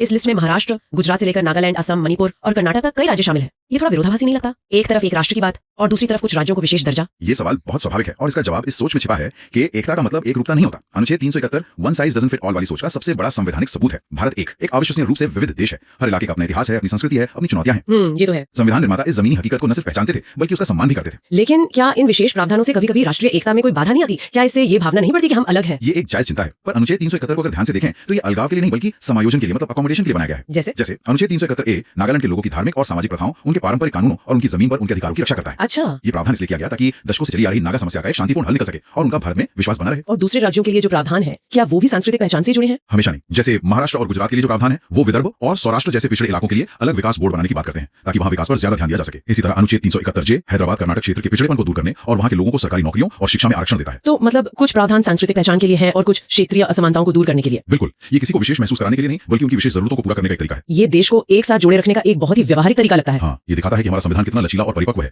ये जबरदस्ती सबको एक जैसा बनाने की कोशिश नहीं करता बल्कि विविधता में ही एकता का रास्ता खोजता है। पहले पन्ने पर उसका टाइटल लिखाओ। सुनने में ये बहुत सामान्य लग सकता है, पर ये एक औपचारिक और बहुत ही महत्वपूर्ण घोषणा है। ये इस दस्तावेज को आधिकारिक तौर पर उसका नाम और उसकी पहचान देता है। कानूनी दुनिया में हर कानून का एक संक्षिप्त शीर्षक होता है ताकि उसका हवाला दिया जा सके। अच्छा, मतलब एक लीगल टाइटल। ठीक कहा। जब कोई वकील अदालत में कहता है भारत के संविधान के अनुच्छेद 14 के अनुसार, तो वो इसी अनुच्छेद 393 की वजह से कह पाता है। ये एक तरह से अंतिम मुहर है जो इस दस्तावेज की निर्माण यात्रा को पूरा करती है। ये उसकी अंतिम और स्थायी पहचान है। तो आज हमने देखा भारतीय राजनीति के सभी 395 अनुच्छेद।